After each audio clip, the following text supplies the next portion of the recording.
6:45 p.m. Mr. Ott, will you please call the roll? Member Pierpont. Here. Member Orr. Here. Member Wyrick. Here. Member Matheny. Here. Member McLeister. Here. Member Pratt. Here. Member Stocker. Here. 7 present.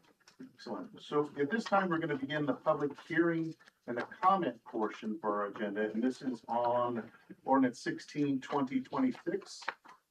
Mr. Ott, will you please read the title for the record? An ordinance repealing Chapter 1139 Industrial District Regulations and amending various provisions of Chapter 1137 Business District Regulations of the codified ordinances of the City of North Canton to update, modify, and clarify the regulations governing the city's business districts. Okay. So this, in essence, is pretty much a complete rewrite. I'd like to throw it to administration. Mr. Ott, anybody that would like to add comment before we start the conversation? Yeah, I can give you a brief overview of what the zoning text changes do, and I know we'll have it on the council agenda too, and can talk a little bit more about that. But essentially, these are text changes to the code section that deals with commercial and industrial uses. Probably the biggest change is we took previous code sections and combined them, so all of our non-Main Street commercial and industrial uses are here. We've got some new language about data centers. Currently, the zoning code doesn't really address them. As everybody knows, that's a hot topic nowadays. So the zoning text changes that are proposed would prohibit data centers citywide, with the exception of our one industrial district, and they would be a conditional use in that district. We've got a new category in neighborhood business districts that I can explain in greater detail when you're ready for that. Also have some regulations prohibiting cannabis facilities and smoke shops in all of our commercial and industrial districts. So it's kind of an overview of the general changes. Can definitely get into the specifics of any of those that you're interested in as we have the discussion. Well, it's time for actually the public comment section of this. So we'd like to hear from those that are here to speak on this. And at this time, we're going to want to have those speaking in favor of ordinance 16/2026. If you will stand up, walk to the podium, please give your name and your address. So anyone in favor? Seeing none, at this time, is there anyone wishing to speak in opposition to ordinance 16/2026? Please stand and move to the podium, name and address. Chuck Osborne, 307 Fairview Street, Southeast North Canton, Ohio. Humans possess a fundamental psychological and biological need for certainty to feel safe, predict threats, and lower anxiety. The proposed creation of a neighborhood business district classification undermines certainty for residential homeowners and erodes the protections a zoning code has traditionally provided to them. I'm here to speak on the proposed creation of a new zoning district to be titled Neighborhood Business and to be voted on tonight as ordinance 16/2026. I am unequivocally opposed to this entire concept for a multitude of reasons. People need certainty in their lives. There is a fundamental physiological, psychological, and biological need for certainty to feel safe, predict threats, and lower anxiety. Land use regulations through zoning code regulations go a long way in providing certainty in people's lives. That certainty for residential property owners suddenly goes away under the proposed neighborhood business district classification. Homeowners could find themselves coming home and finding a neighbor next door or down the street who is seeking a number of property uses outside the current uses currently outlined for residentially zoned neighborhoods. Some of the changes allowed in the transferal from residential district to neighborhood business zoning outlined in this proposal are, for example, a retail establishment, business services, essential services, personal services, studios for instruction, library or museum. Accessory uses that would be allowed are overnight storage of fleet vehicles or a parking lot, as well as a myriad of uses not typically expected in a residentially zoned neighborhood. Do any of these uses feel like you want them in your neighborhood? Looking out your window, at your neighbor next door or across the street? I think not.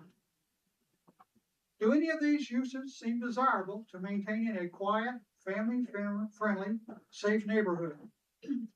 All of these additional uses bring about more traffic, more parking needs, more noise, and the certainty that peace and tranquility, once enjoyed, will be gone.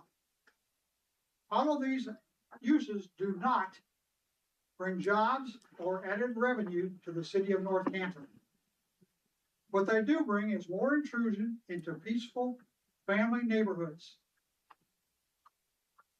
What this proposal also brings is what is termed spot zoning. Spot zoning occurs when a local government gives a small piece of land different rules from the rest of the surrounding neighbors. This change usually helps one property owner, but it often breaks the city's master plan. Courts look closely at these changes to decide if they are fair or illegal. Under the proposed neighborhood business district, every residential property in the city could apply for a zone change to neighborhood business. Could the city's zoning department be overwhelmed with requests for a change from residential zone district to a neighborhood business district? It is not thought that a zone change to a neighborhood business zoning classification in order to add uses not allowed in the district zone residential, such as the sanctuary or Monticello, would not be allowed due to homeowners association agreements. So consequently, the rich are further protected. Financially more affluent neighborhoods would be very possibly be protected from the negative impact that a change to a neighborhood business zoning classification brings to other city neighborhoods. This proposed change invites chaos and undermines the very purpose of zoning regulations. It negatively impacts the tranquility of neighborhoods and diminishes certainty for North Canton residents. Please shelve this poorly workable idea and vote down ordinance number 16, 2026 in this first reading tonight. Thank you. Thank you.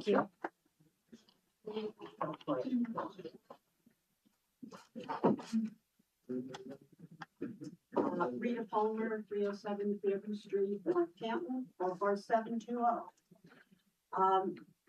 These are my concerns regarding revisions to Chapter 1137 of the Business District Regulations as found in Ordinance 16, 2026. 1. Was the public informed in a local newspaper 30 days prior to each of the zoning board's meetings where the new zoning revisions of 1137-01 were to be discussed? If not, did this omission not violate state law? 2. The new 1137-01 classification, which creates a neighborhood business district, is clearly a way to hide spot zoning, which is also against state law. One must then ask, will it now be okay in North Canton to have a live-work unit, such as a bakery, running out of a house on Woodrow Street and perhaps on Chadford Gate? And could we have a lawyer's office on Mississippi Street and perhaps on Pierce Avenue? And a real estate office on McKinley Avenue and another on Braemar Circle as well? In other words, any business, anywhere, works for all in North Canton. This leads to the next question. Do homeowners association agreements, such as those in Monticello and the Sanctuary, allow businesses in their residential areas in the city? If not, will these HOA agreements have to be restructured to match city regulations? Surely you do not want to treat citizens who live in a $100,000 house differently from those living in a $700,000 house. 3, if the whole city of North Canton becomes a neighborhood business district by adding conditional businesses like banks, photographer studios, sales offices, museums, dance studios, and fleet vehicle parking lots, then how are adjacent residential neighbors truly being protected from, quote, congestion, noise, or other objectionable influences as stated in section 113701 intent? Do banks have no daily customers? Dancers, no loud music? Museums, no visitors? And does overnight parking lot storage not require daily moving of many vehicles? The intent of the zoning change is, quote, to promote commercial and industrial development in appropriate and convenient locations that are sufficient areas for business activities, but protect adjacent residential neighborhoods. This NB zoning change is woefully deficient. Who wants to buy a $500,000 house in an industrial development next to a commercial sales office? Simply put, this zoning change will not work.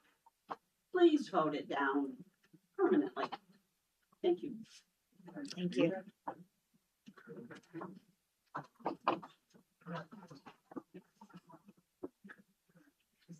Good evening. My name is David Saylor. I live at 211 Cole Avenue, Southwest of North Canton. And I am here to speak in regard to the proposed new zoning district entitled Neighborhood District Business Districts. I live in a neighborhood about 1.5 blocks from the main square of North Canton. I live on one street directly west of St. Paul's Church and School. And this is a neighborhood that I would describe as multi-generational neighborhood. That's a neighborhood that's probably 60 years old, maybe 80 years old, even 100 years old. My house alone is now 106 years old. So that's where I'm coming from.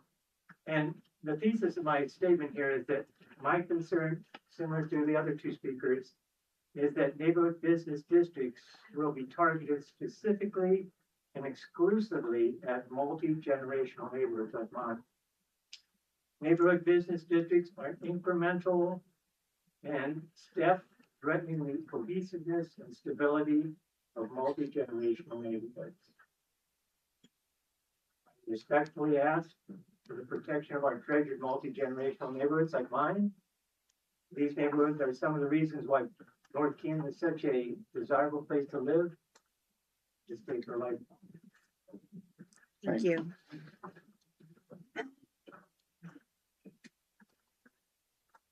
I'm Bob Nickel. My address is 403 Full Avenue Southwest. And I live down the street from the prior speaker. And I just wanted to say, I kind of agree with what Mr. Osborne was saying regarding uncertainty. And I guess the only way I can express my concerns is to ask some questions. And I know I can't really ask questions to get an answer, but maybe I can express my opinions through the questions that I have. And a number of them have already been brought up. And I think they're really valid points. You know, does this include every city neighborhood? How do you select a what I think the way it was worded was neighborhood business districts creating an environment that is conducive to well-located and designed offices. Who determines what's well-located? I mean, is that determined by the city council, by whom? What kind of businesses can you locate next door to me on Cole Avenue. Could be anything, could be a landscaping company. I haven't read all the rules and all the legislation on it, but my concern is, and the uncertainty I have is, what kind of business could end up on our street? There are kids on our street. Where are people gonna park? I mean, if you have a business that's located on Main Street, they don't have adequate parking, they aren't allowed to open their business unless they have adequate parking space. Well, how's that gonna work on a residential street? They're gonna be, you're gonna have cars coming into a business and taking up spaces on the street, creating havoc on the street, kids playing on the street. I don't see it as a very safe option, quite frankly, especially when you don't really have the certainty of what specific kind of businesses can actually be located on your street.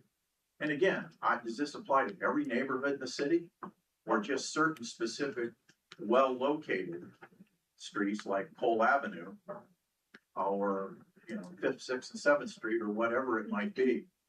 I just don't think that most citizens in North Canton that live in those communities are going to really want that kind of uncertainty in their neighborhood. I also have a consideration, uncertainty on how does that affect my property values? If let's say a landscaping company is moving in next door to me and they've got their trucks parked everywhere, who's going to want to buy my house? I just think there's a lot there that you really have to consider before you pass that legislation. Like I mentioned, parking requirements. And really, why is this particular neighborhood business addition really necessary for commerce in North Canton? Is that really important? Is that really going to improve the business district in North Canton? We have buildings all over the city that are not being occupied at this time. And you've got the Hoover district, which, hopefully, something will happen there in the next few years. I think that sounds positive. But I think allowing businesses in the neighborhoods is not the way to improve commerce in the city of North Canton. That's pretty much what I have to say. Thank you for the time. Thank Thank you. you very much.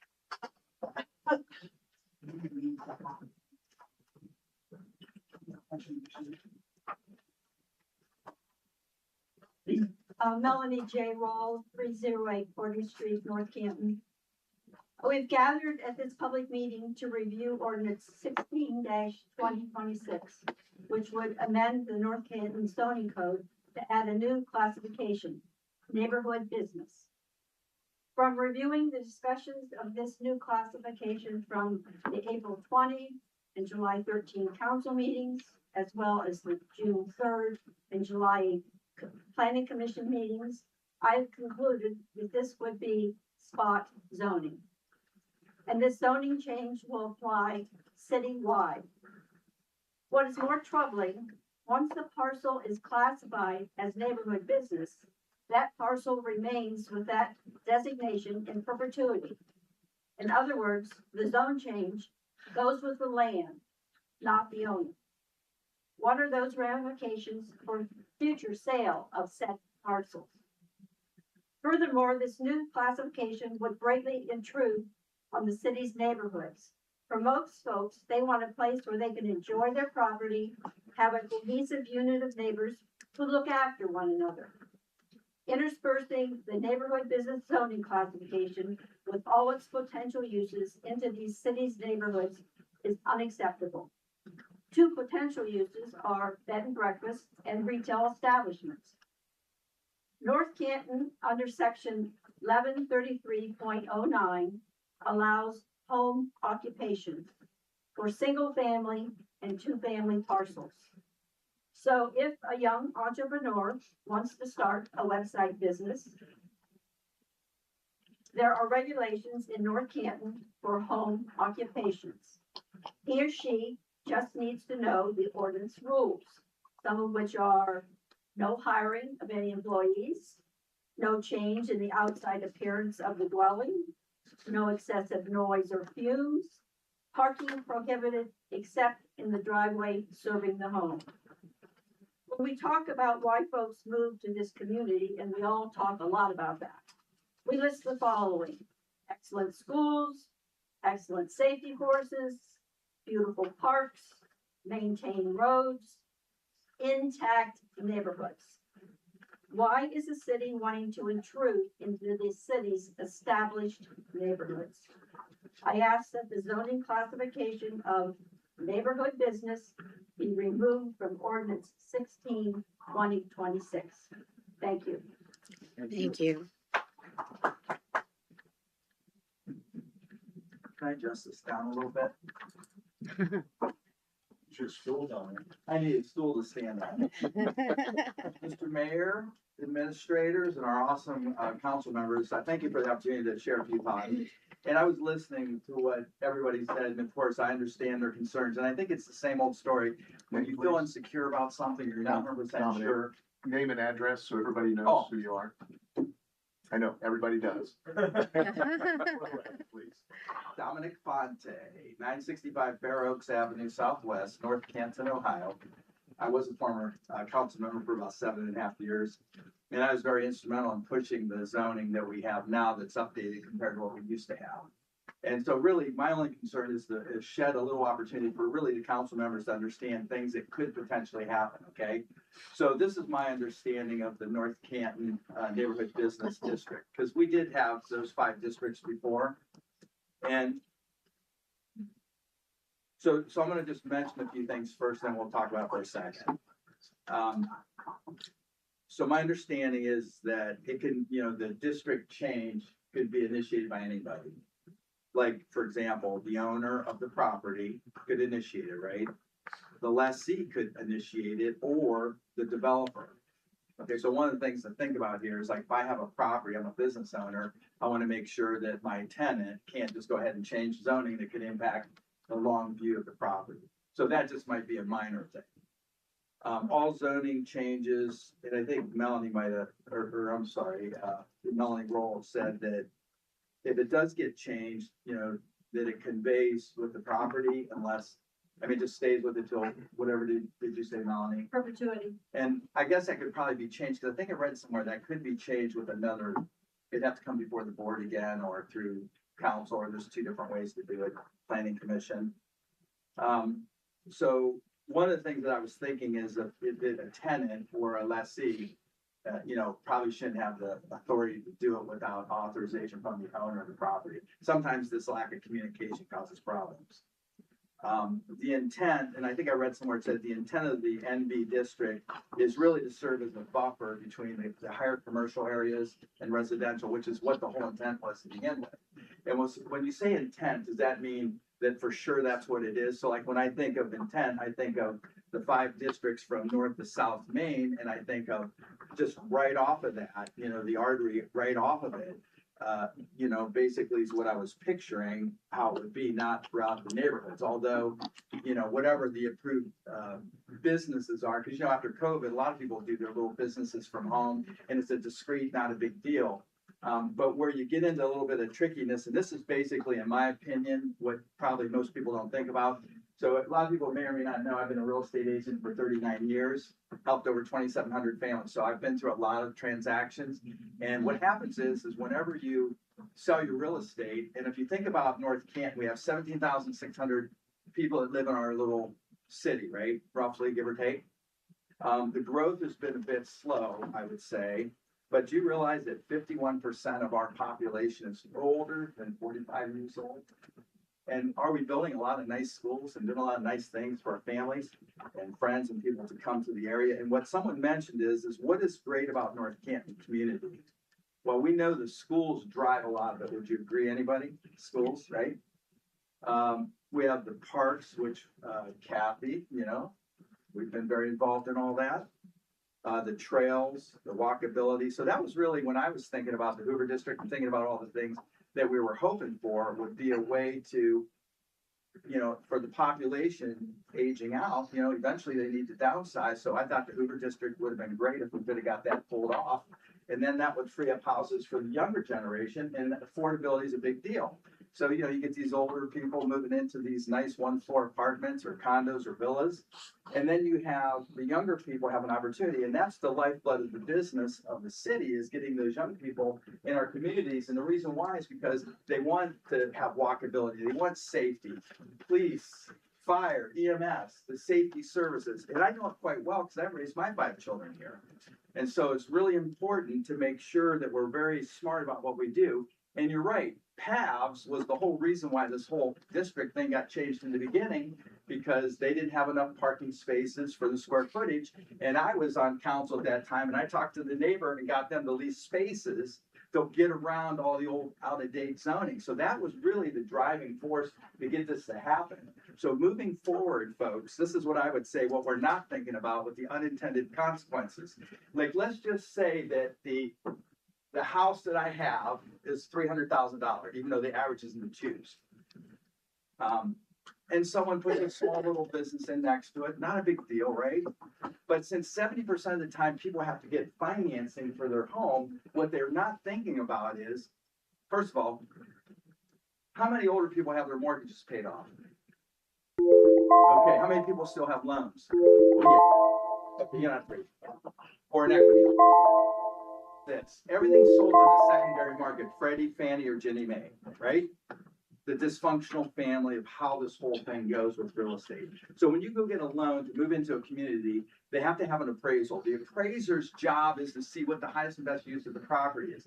If there's a change in a subdivision where in fact they say, you know what? It looks like there's a commercial one on this side of you and a commercial one 2 doors down. What is the highest and best use of the property? So now, if they deem that it's commercial and are trying to get a residential loan, guess what? That's not going to happen.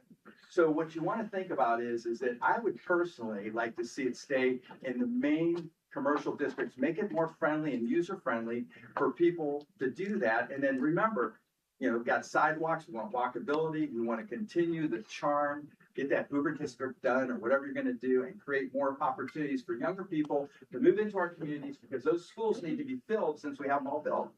So that's basically my take. Financing could be a real problem if there's a makeup change throughout the residential community. So you want to make sure that we keep it residential. And if you do some minor things, but if it starts changing, then I'll change the whole demographics, and the 51% of 45 and older, this whole community will die out if you don't get the young blood in there. So thank you for your time and consideration. Thank you.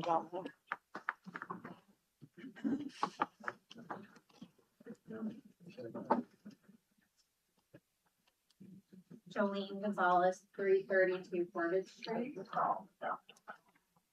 First of all, thanks for giving us all the opportunity to speak our minds on the topic.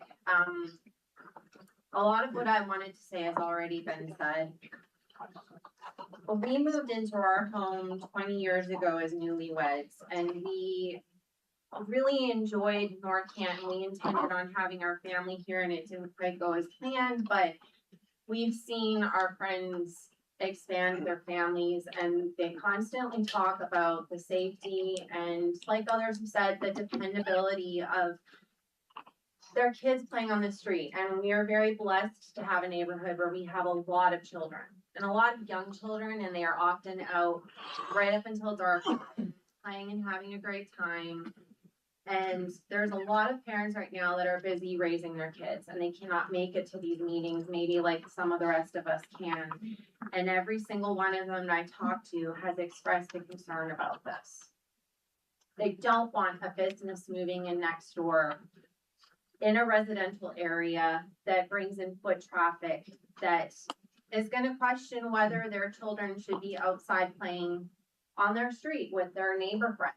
And unfortunately, I know of a couple instances not in our town where that sort of situation turned into a very devastating occurrence that changed the life of a young child forever. And I just don't want to see something like that happen here. And look, I understand that changes happen.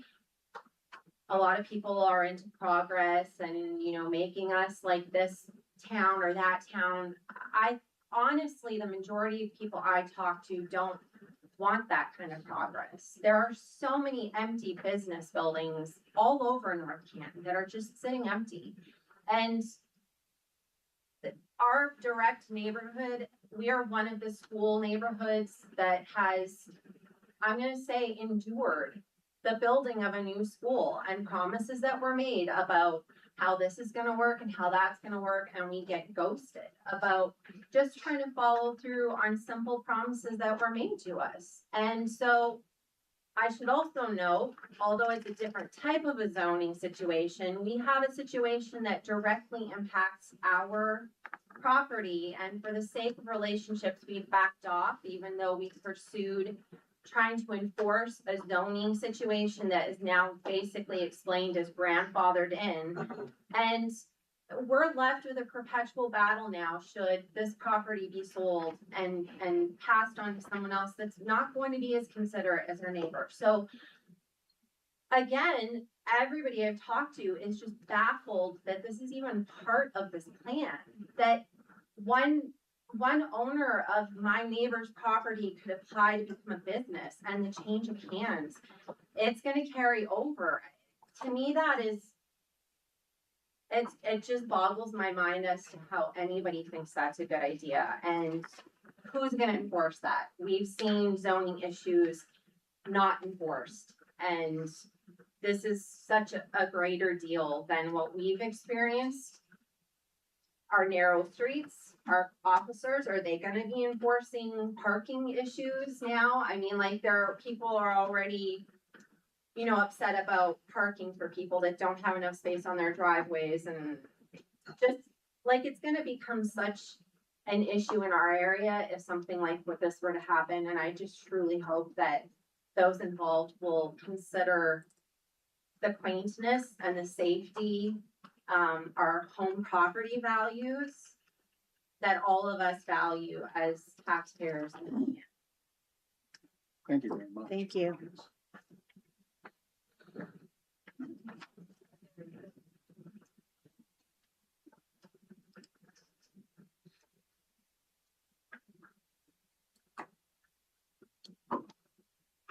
Hi, my name is Susan Meadows. I live at 2326 Street, Northeast, North Canton. A lot of this reminds me of when we dealt with mixed use. And at that time, I went all over my neighborhood and invited people to come, and I think I had 50 people here. We put more and more chairs. I went today just on my street, door to door, talked to some doorbells. A lot of people, of course, won't work because it's Monday. But I thought I would make the effort anyway.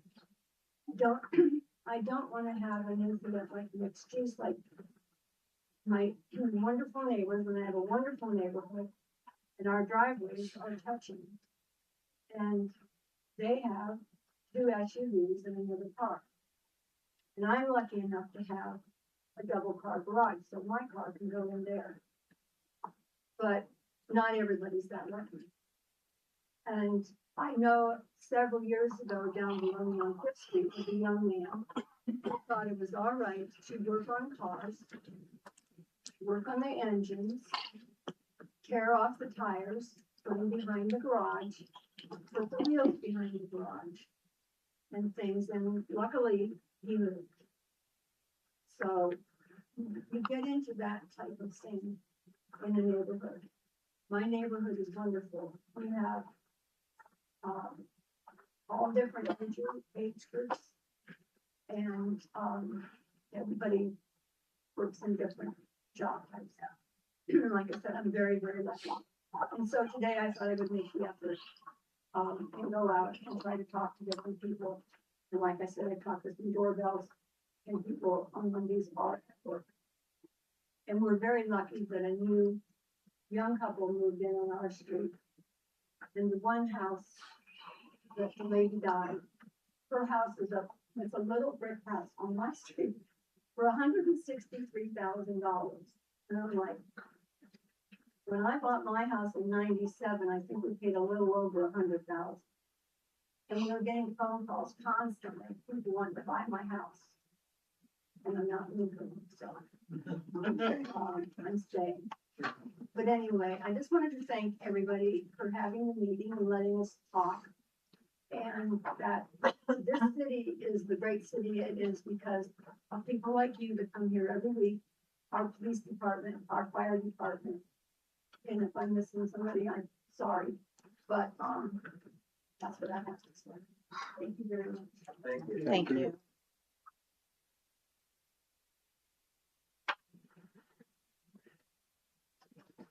Anyone else wishing to speak in opposition of ordinance 16, 2026? Final opportunity.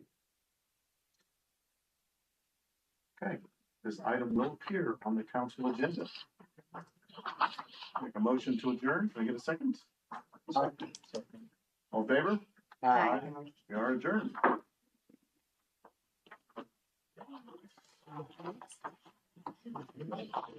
Yeah, just a two.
April 17th, 2026.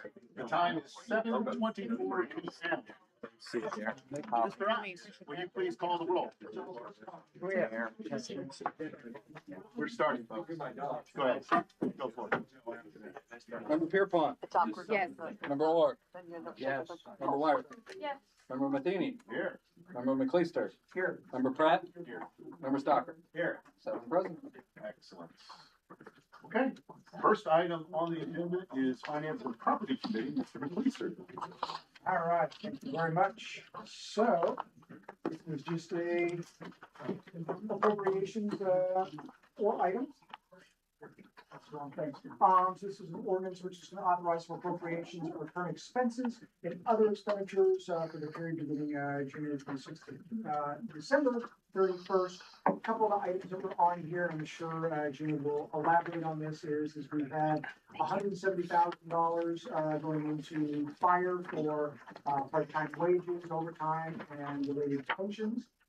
We have $5,000 in economic development. Now, this is in regard to some of the America 250 events. And I think our first responders event that's coming up. We also had a $100 donation to the fire department. Anything you want to elaborate on? Surely you can probably do a better job than I just did. So. You hit them all. That's pretty easy. Great job. Perfect. All right, so with that, I move that we put this on the council agenda. Is there a second? Second. All in favor? Aye. Carries. Next item on the agenda, Parks and Recreation, Ms. Wyrick. Okay, so this will be an ordinance establishing chapter 149, a Parks and Recreation Advisory Board for the city of North Canton. I'm actually really happy to introduce this tonight. North Canton actually had a Parks Board in the past before my time on council, so at least 5 years ago. And I think reestablishing it now makes sense for a number of reasons. Our residents, as we know, care a whole lot about our parks. We just heard that in the public hearing. And this creates a formal, ongoing way to really kind of engage residents into conversations and elevate their voices. So the board would be an advisory board, so decision-making and funding authority would remain with council, but it gives us another avenue for community input and ideas.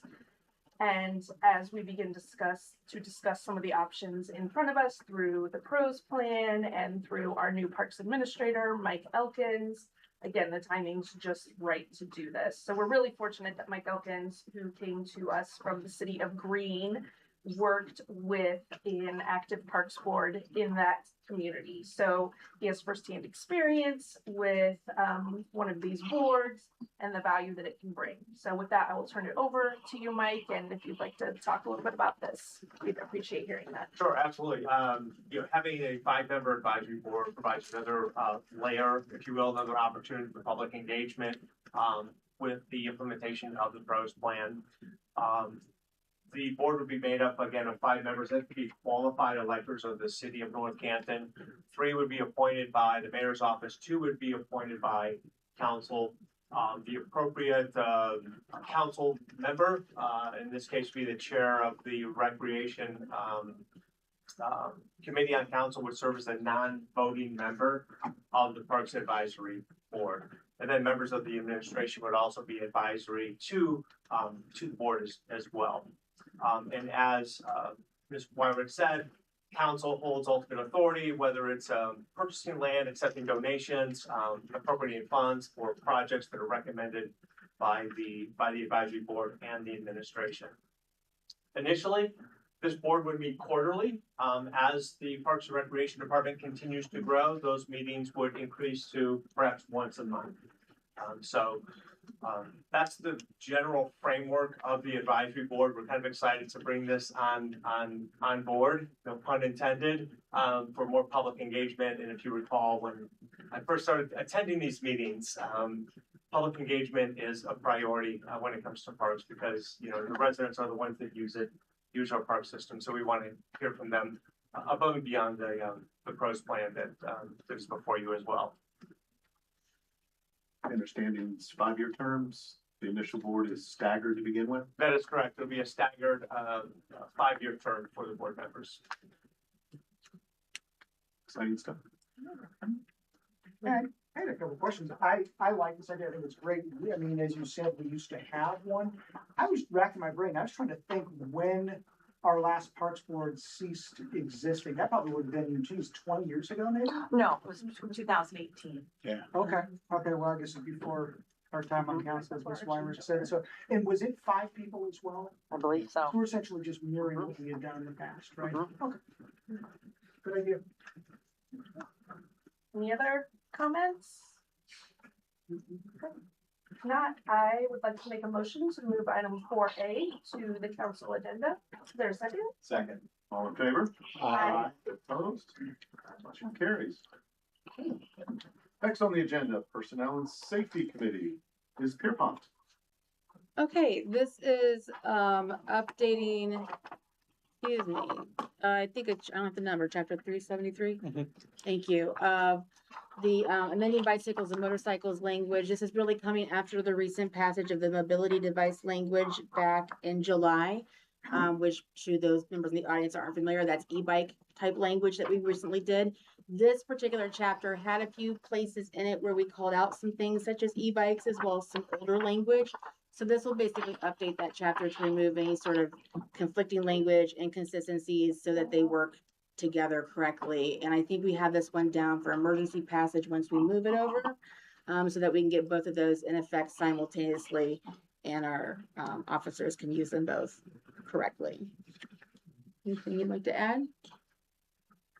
Brendan, I believe you went ahead some couple on the fly changes. Yeah, we have, new red lines for consistency with the Ohio Revised Code.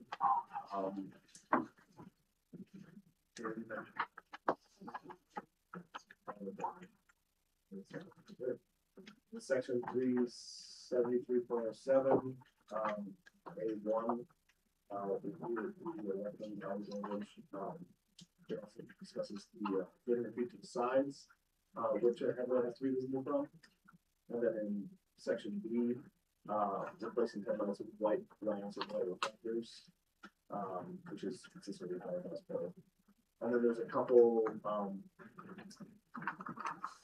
references to code sections which should be F instead of H. In 37303 F. They can have that light or just a white one. Oh, that's cool. Yeah, just a little.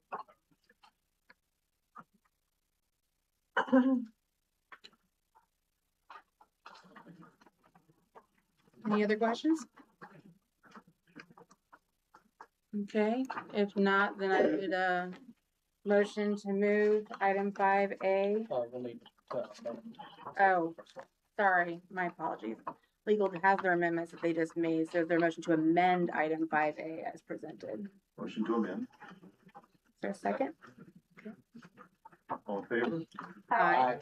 Opposed? And then there's their motion to move item 5A to the council agenda as amended. I'll second. All in favor? Aye. Opposed? Passes.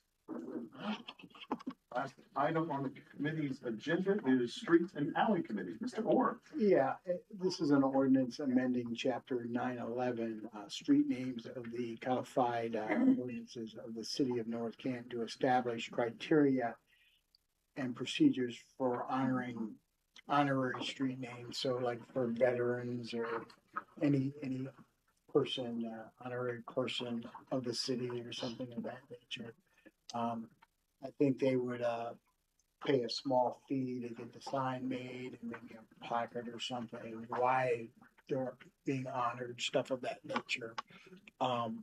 This should have been done years ago. I don't know why we never did it. Okay, so I just want to start with context that this came to us from a community member. It's a very, very good intent to say that some cities do have these honorary streets. It does not change the street name. It just gives it kind of a secondary honorary. So still in all of the auditor records, street records, engineering records, the street would still have its name. So we did some research on it. We looked at what other cities have. And we do talk about when we create these new kind of policies, my thing is the 4 Ps. It takes 4 Ps. It takes having a policy, but then you have to kind of say, what's the process in this policy? What's the people? How's that going to be carried out? How are we going to do this? How are we going to pay for it? So we go through those. There's also one that would be parameters around it. So I think we internally in the administration department, we were just kind of discussing how we would do this. And it's new, something that we haven't done before. So I think we may have mentioned sort of being, military, or I think we mentioned like any kind of significant contributors to the city. I think saying significant contributors is broadly subjective. Mm-hmm. So we wanted to kind of discuss about maybe starting with military, and there were some other parameters. I think it said age 70 or older, deceased. Did have to live in the city, but just because it's new and we're starting out, I don't want to be in the position of trying to determine significant contributor one over another and who would pick that and how would we answer that. So if you agree, we started with military, We do like that.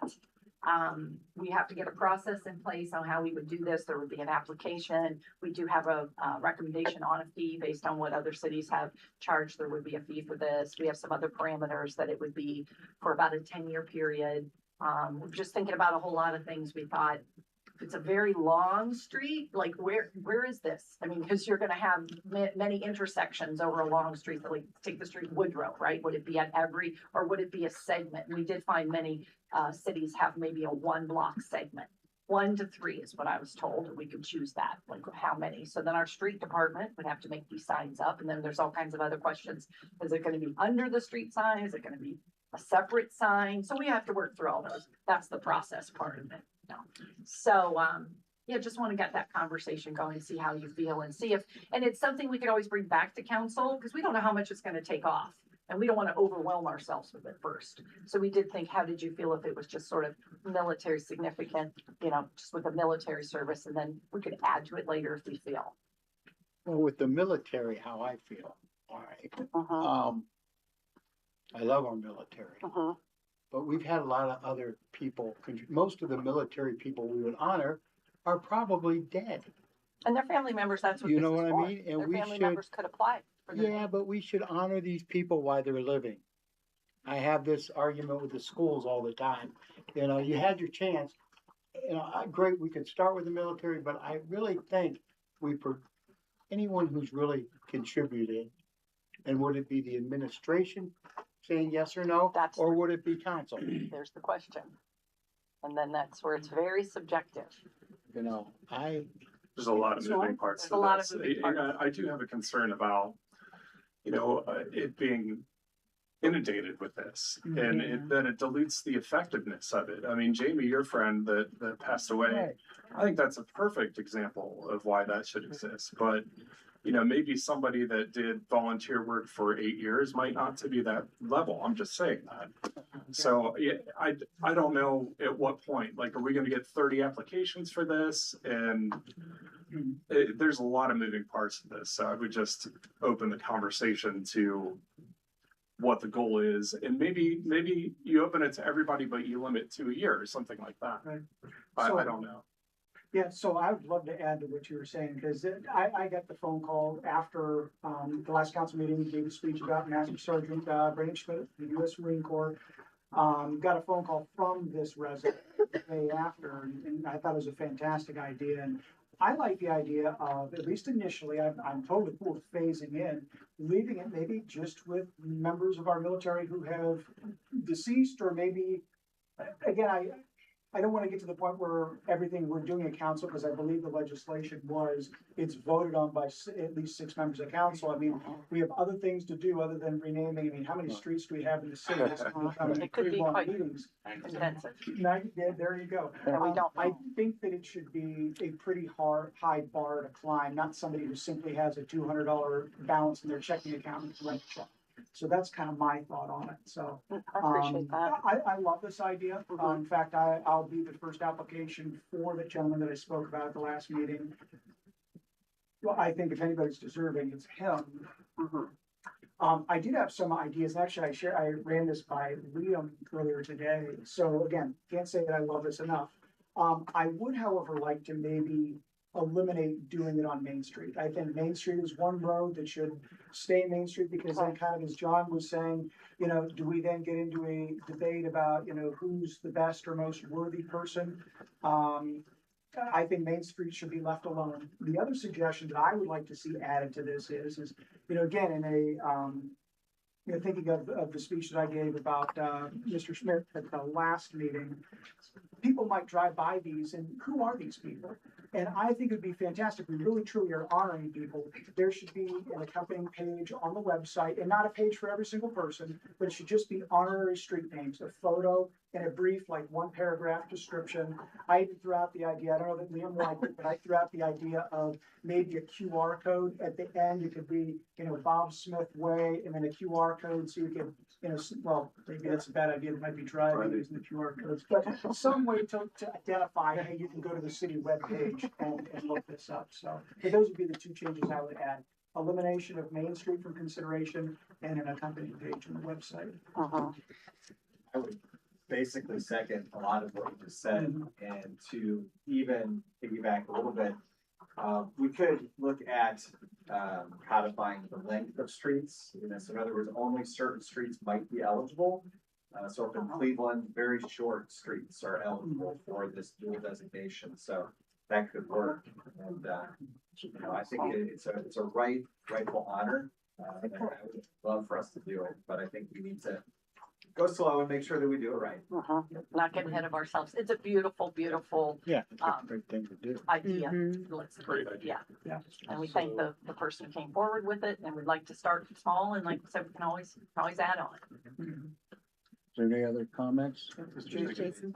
Just one other thing, one thing that we discussed that you might wish to consider too would be, I don't think any of us know the volume of requests that might come in, but we thought it might be worth considering to only accept so many applications at a time, or that way you could kind of have time to phase them in or vet them.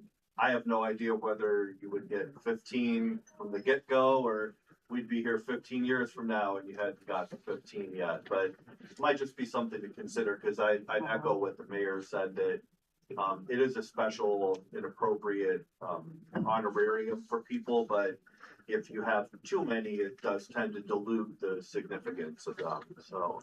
Right. So some cities have done where they may only approve 1 to 3 per year. And so then that just sets you on that we will approve no more than X amount per year. And then if somebody applies afterwards, we just say, we've filled them for this year, you can try next year. Go on the waiting list. Yeah, the Hall of Fame comes to mind for me. You know, there's a lot of great players, but not everyone gets in right away. Yeah. They can always apply though, you know. So I think that thinking probably makes sense. And then unfortunately putting a number on it just because we'll run out of streets. Exactly. But yeah, I think that's the right direction. Like in Canton, they have one of our hometown heroes, and he has probably the worst street named after him. Okay, and they want to know why he doesn't come back. Take a look at the street name, so we have to be careful on that, you know. I'll probably scratch your head. Who's that? Yeah, everybody's like, what are you talking about? I'll take offense and say there's no bad streets in North Canton. Not that bad. I think they've had 5 murders on that street. That's So, and he's a federal judge too. So, So what I'm hearing is maybe administration's gonna take this back and dig a little deeper. Workshop it. workshop it. Maybe it's an application process, an essay process, information process, a ranking process, a point system, Whatever. elimitation. So would you like to move this to the next committee? Yes. I think so. I Yeah, think that would it be shouldn't best. take long to do that. Right. Makes sense. Okay, thank you. Thank you. And we will think further about the design too. We didn't want to get into the weeds on what color are the signs or where How do they big go, they but are. from prior experience in places that do this, it is easy for motorists to still get confused about the street name, even though, you know, Google isn't supposed to add it, but they might, or people, whichever sign they see first. So we will think a little bit about how do we make the signs prominent enough that it honors the person, but also doesn't add to driver confusion too. We certainly don't want residents changing their address. Or Amazon packages lost. It's a good project. Yeah. Yeah, Good I think it's cause. fantastic. Let's come up with something to work. Do we need, Liam, do we need a motion to postpone? So this? the motion would be I'll make a to, motion to postpone this to the next committee meeting. Can I get a second? Second. All in favor? Aye. Opposed? Motion carries. Conclusion of the meeting. I'll make a motion to adjourn. Can I get a second? Second. All in favor? Aye. Opposed? We are Okay, adjourned. Helen, you're 2/3 there.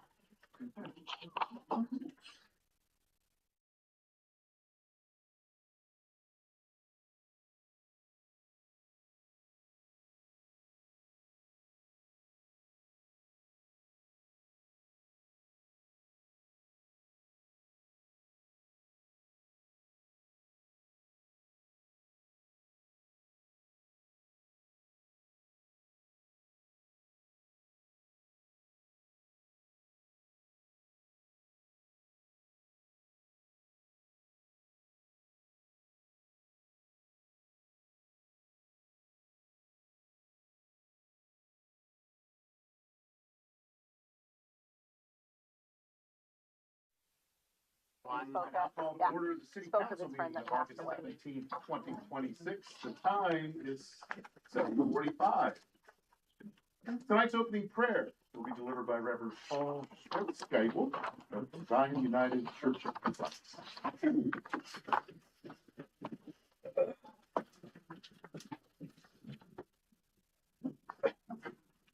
Let us pray. Heavenly Father, we give thanks that we are part of a community, of a state, of a nation. We are active in this entire world. Our prayer is that we will help those who are serving to us on the city council to be able to feel your presence in their minds and hearts as they go about the shaping of this community. We give thanks for their service. We respect what they do and ask them to be respectful of others. Please, and other feelings of thankfulness and hope fill our hearts and minds. May we feel your blessing and presence. We pray this in Jesus' name. Amen. Allegiance to the flag of the United States of America, to the republic for which it stands, one nation, under God, indivisible, with liberty and justice for all.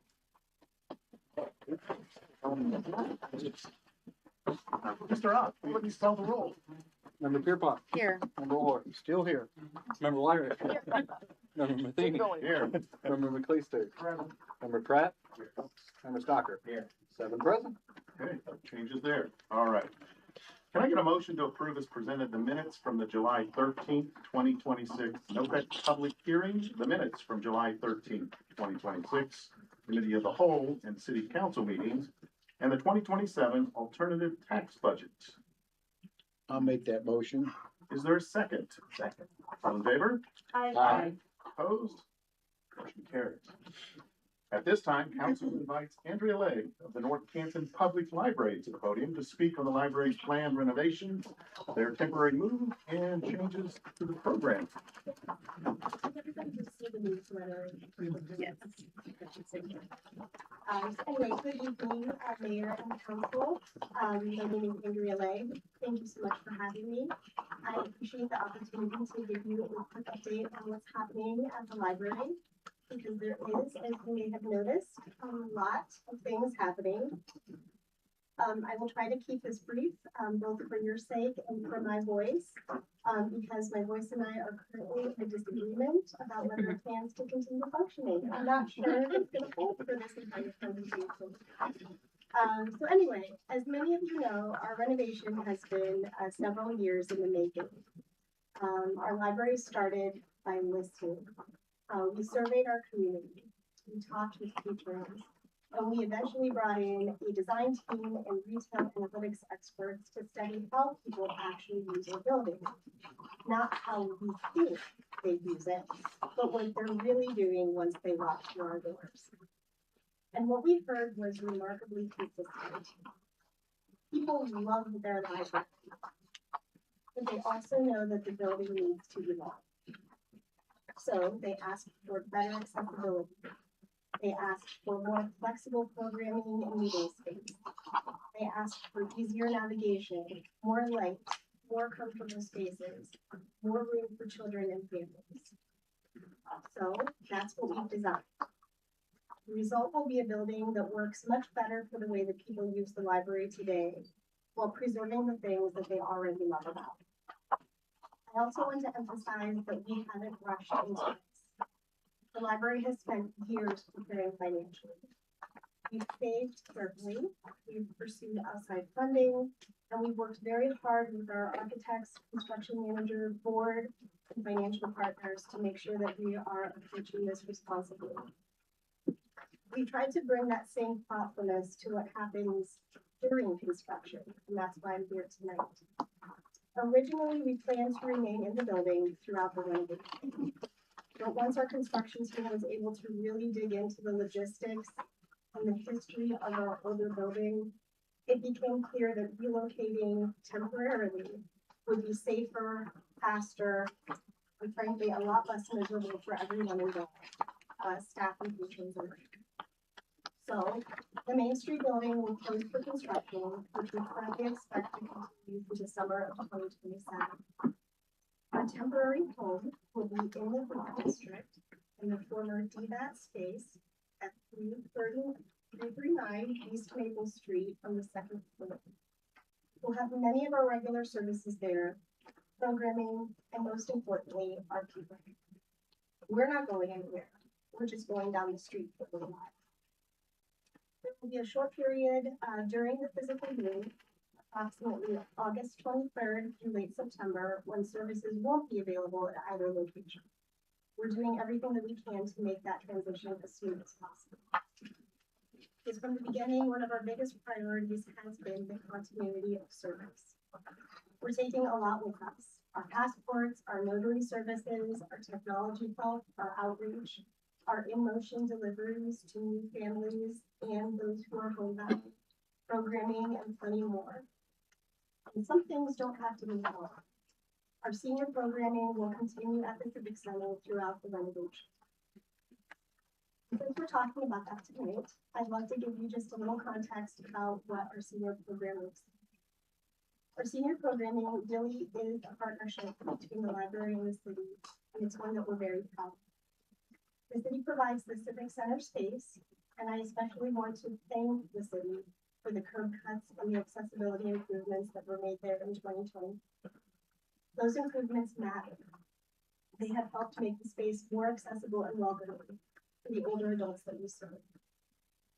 Twice a week, from 10 a.m. until 2 p.m., our staff fill that space with fitness and wellness programs, educational opportunities, speakers, games, crafts, social activities, and maybe most importantly, opportunities for people to simply be together. And people come. A lot of people come. We're now averaging more than 600 participants each month, led by our wonderful Amber Ollis, who is our community engagement librarian. From January to July of this year alone, we've had 4,302 participations in senior programs. The library makes a significant investment in making that happen. About $52,000 each year in programming costs and staff time plus benefits. That includes instructors and speakers, supplies and refreshments, and the dedicated time of 3 library physicians. Our staff also work throughout the year to secure in-kind donations and additional community support. And I don't think the best measure of the program is $52,000, and I don't think it's even that 4,302 number of the attendees. I think it's the people. Some of those people are here tonight. It's people having somewhere they know they can go twice a week. It's the friendships they've created there. It's learning something new.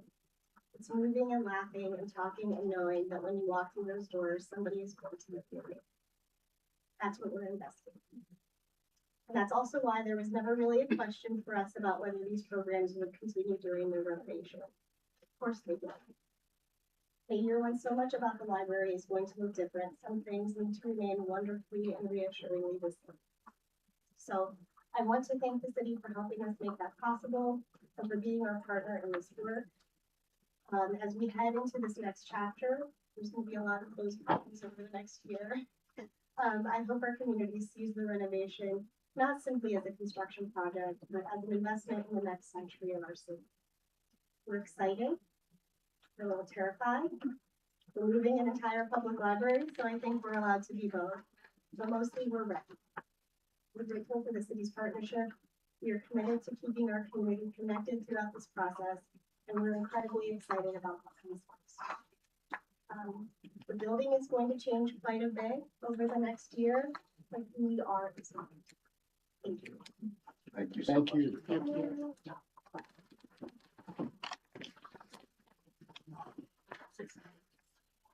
Okay, so moving on to the public speaks portion of our agenda. Those items that are on the legislative agenda. Mr. Ott, will you please read the preamble? At this time, members of the public who have signed up to address City Council will be called to do so. Each speaker will be given 5 minutes. Speakers shall be called in the order they signed up. During this section, comments shall be limited to legislative items appearing on this meeting's agenda. The rules for speaking and speaker's time will appear on the screen. After you have finished speaking, please remain at the podium to answer questions from the officials at the dais. When you come to the podium, please give your name and your address. First on the list is Mr. Osborne. I'll pass. Okay. Rita Palmer. She's left. Okay. Now let me roll.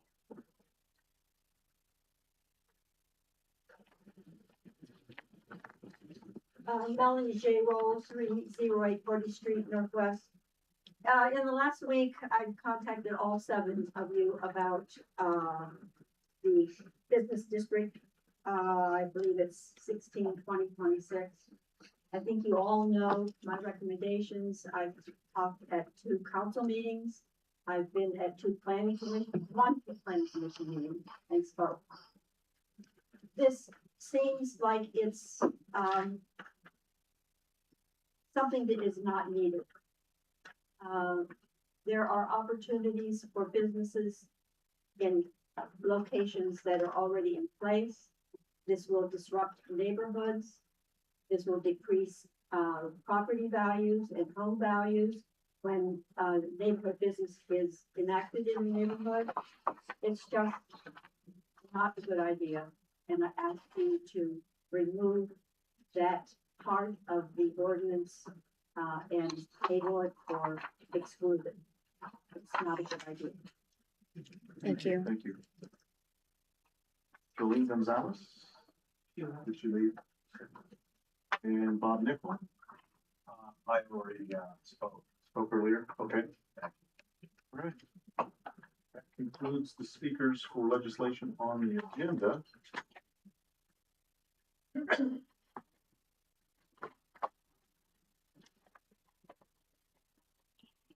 Okay, moving into old business.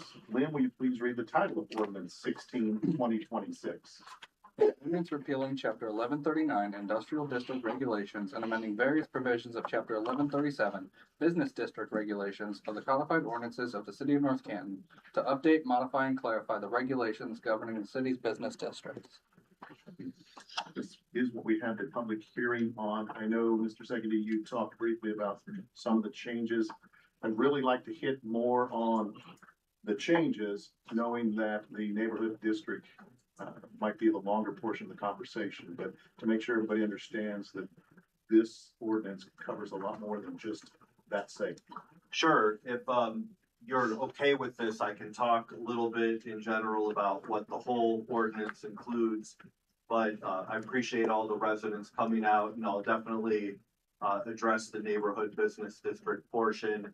And my hope there is to give you a little bit more of a sense of the thought process behind it, some context on it, what it is and what it isn't. So, but like I mentioned before, the overall context of this, it's a text change. So it's important to point out, and I'm probably going to say this 2 or 3 times, there's no map changes to the zoning map, and we're not actually creating physically any zoning districts as part of this. So although it is a text change, and one of those changes is the creation of a category called neighborhood business district, which we'll talk more about in a second, there will not be at the end of this process, even if council approves this, something called neighborhood business district on the map. So that would be a whole other process to create those if and when city council felt the need to do that in any given case. But I'll talk a lot more about that. I mentioned briefly the data centers. I just wanted to reiterate that a little bit more. As I mentioned before, hot topic of conversation. We wanted to address it here. The impetus for this whole thing is to consolidate and rewrite all of our commercial and industrial zoning regulations. When I say rewrite, many of them are what they were before, so they weren't changed wholesale, but we thought this is a current issue, we wanted to address it, so this code does explicitly prohibit data centers everywhere in the city, except for our one limited industrial district, which is where Diebold is there. And then even there, if someone were to propose one, it would require a conditional use. So I feel pretty good about that. That's up to you whether you all agree, but I think that's a reasonable approach for that topic in our city. And I will say, we may have mentioned this at previous meetings, but it's not that there's no possibility that a data center could come here.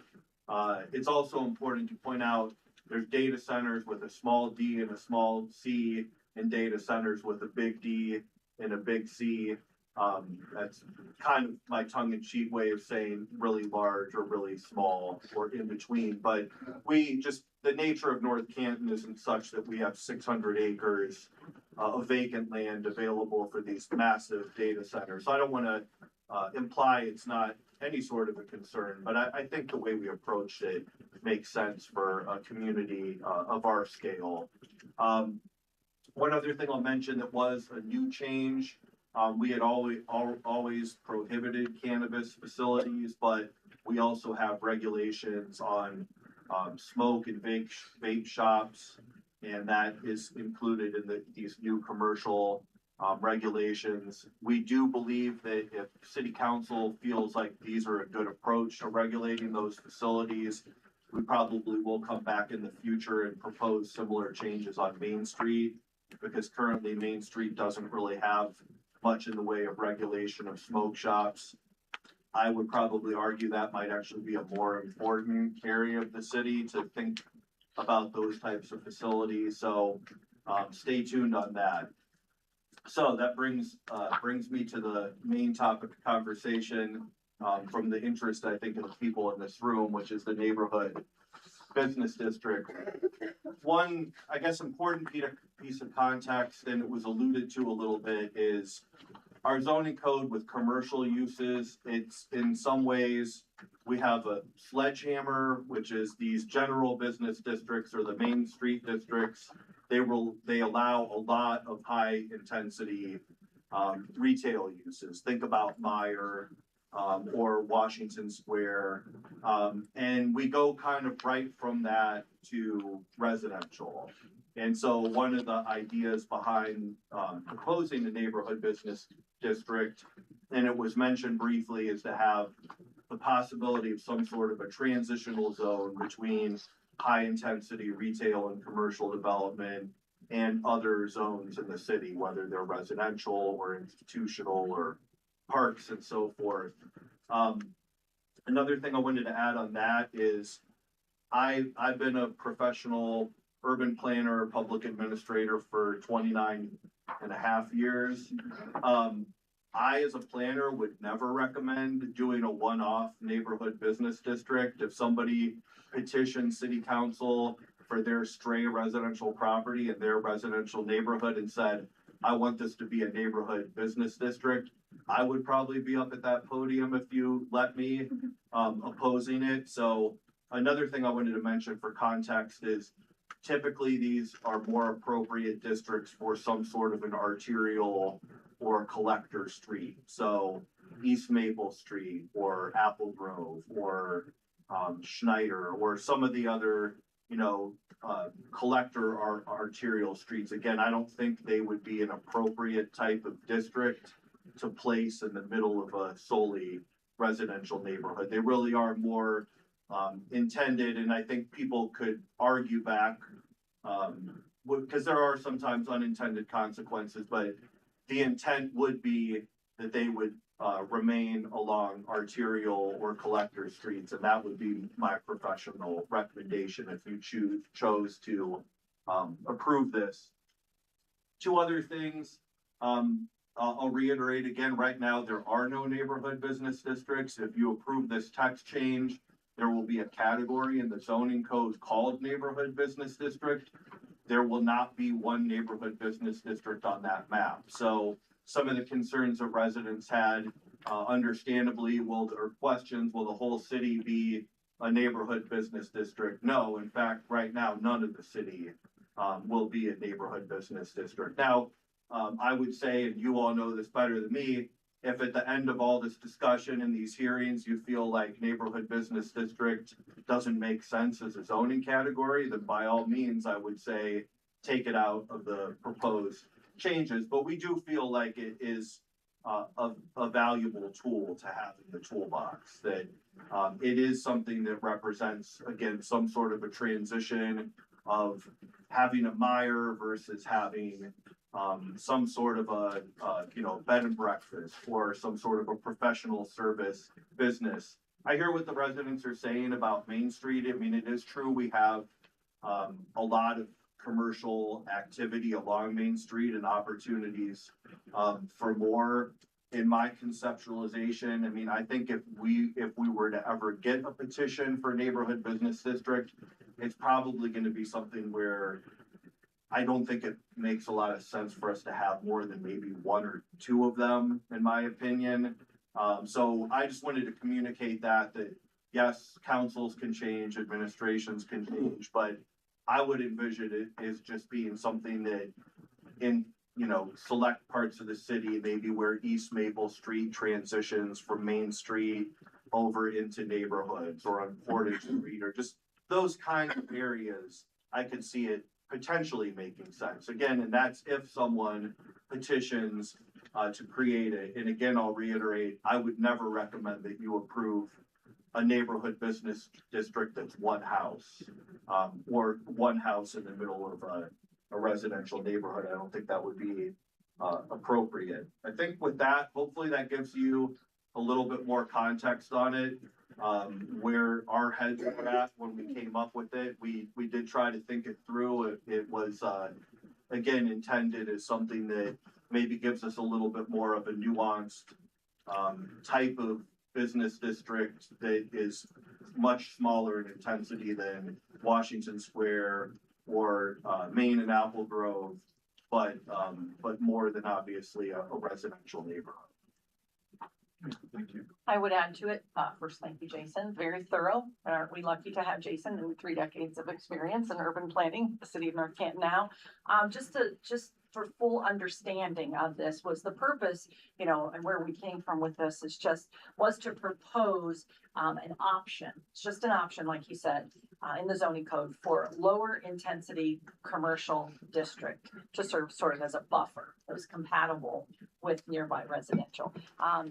Its intent, again, just to see where it was coming from, was to protect residential neighborhoods by controlling, again, the intensity of the commercial development on their edges, and it being a lower usage as opposed to the more permissible GBB and GBA. And so, again, like you said, I echo a lot of what he said. Just want to make sure people understood the intent of where we came with giving an option. We should have options available in the zoning code. And I understand, I feel the same way. People say, we love our community. We love North Canton. We love our neighborhoods. It's not intended to disrupt that at all, but, development will happen. It just will happen.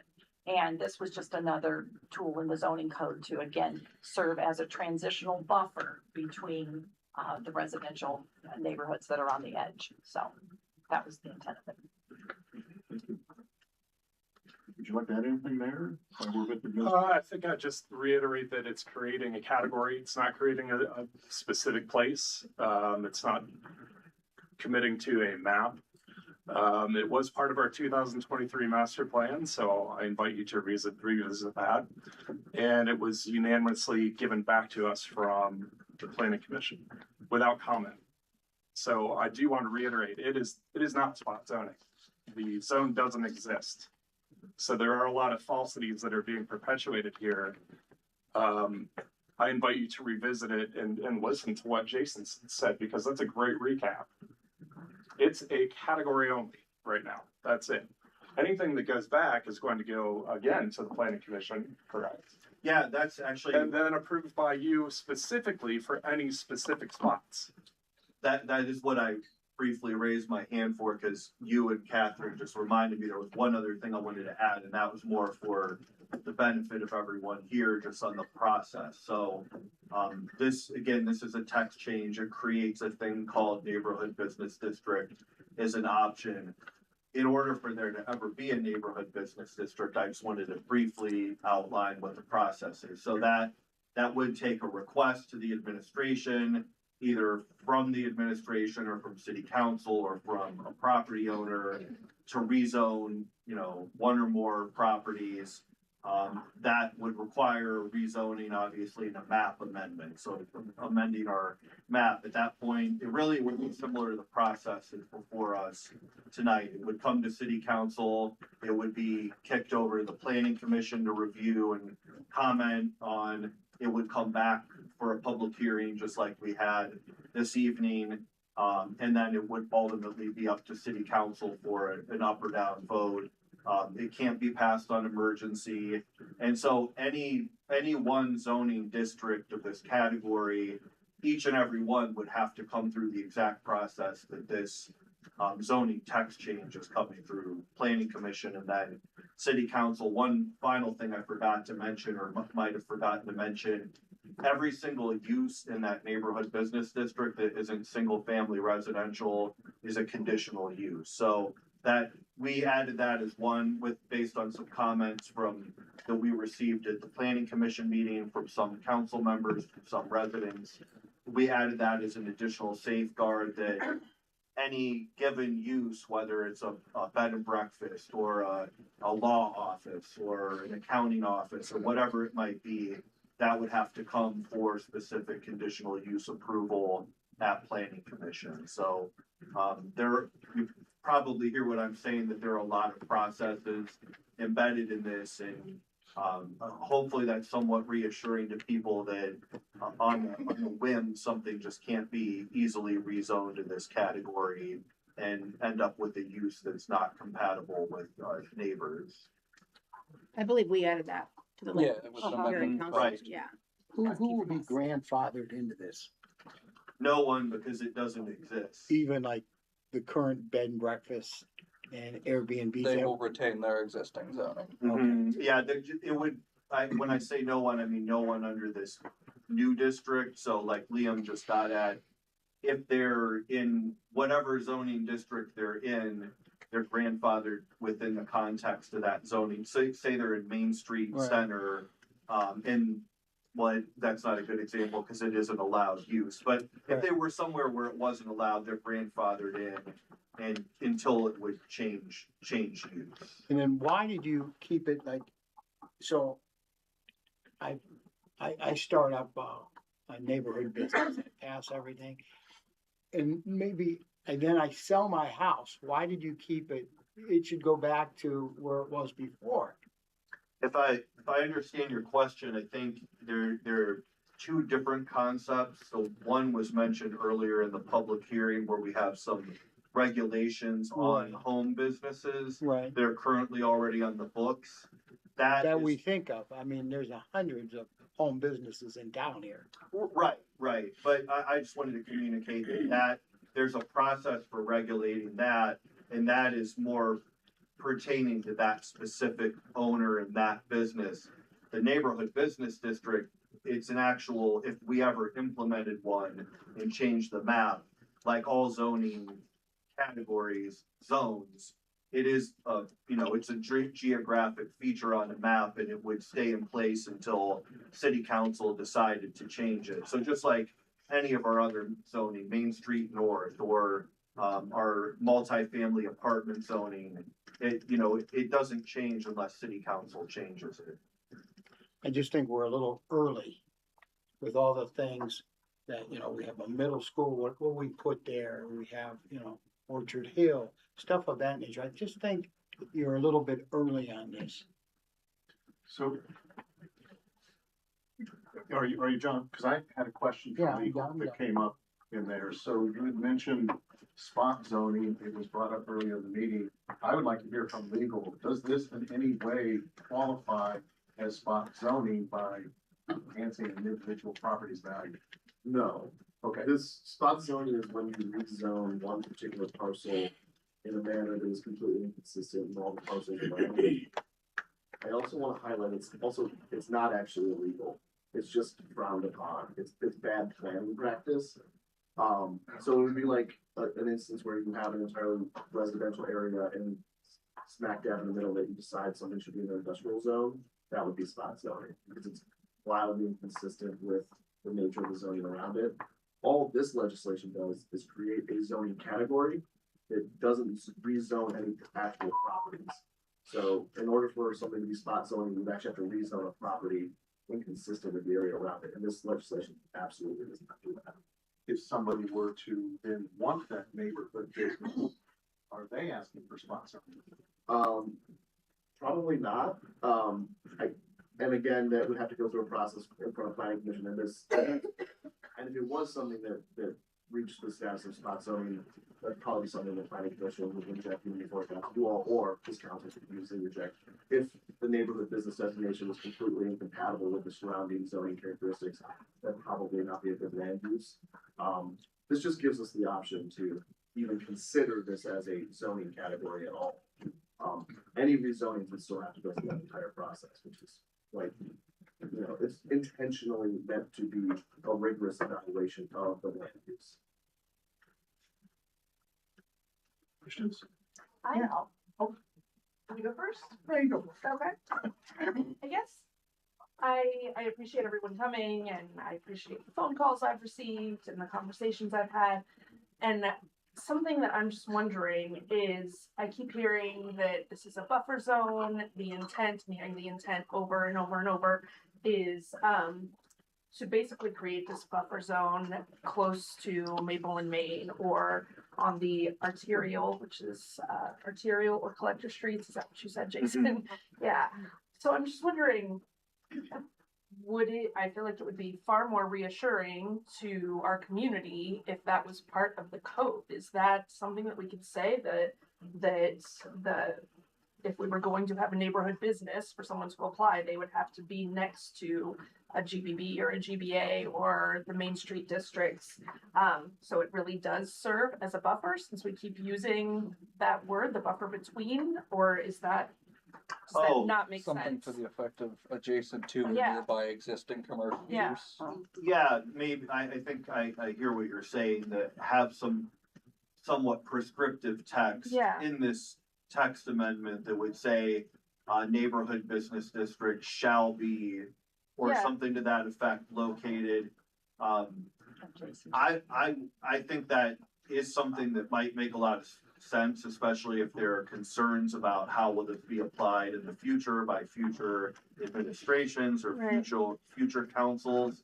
I would maybe just caution, I think it would probably make more sense to do that about the type of street it's located on. We could even name, I mean, if you wanted to get specific enough, we could name the streets and you could decide, no, Schneider's no good, but East Hill is okay. I'm just making that up. I'm not recommending it.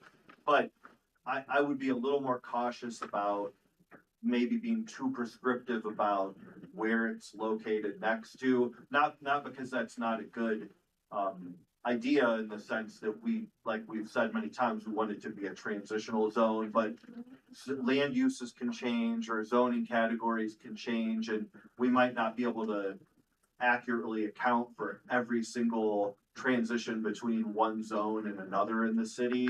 But you could also have language that kind of maybe isn't a shall, but should consider, or something like that. You know, a neighborhood business district, for example, should border, at least on one side of it, existing commercial zone. I think personally that would be a pretty reasonable requirement. That way it would keep us from ever, not that I would recommend this anyway, but from putting one with residential on all sides. So it definitely something I think if council feels that's important, it's certainly worth considering.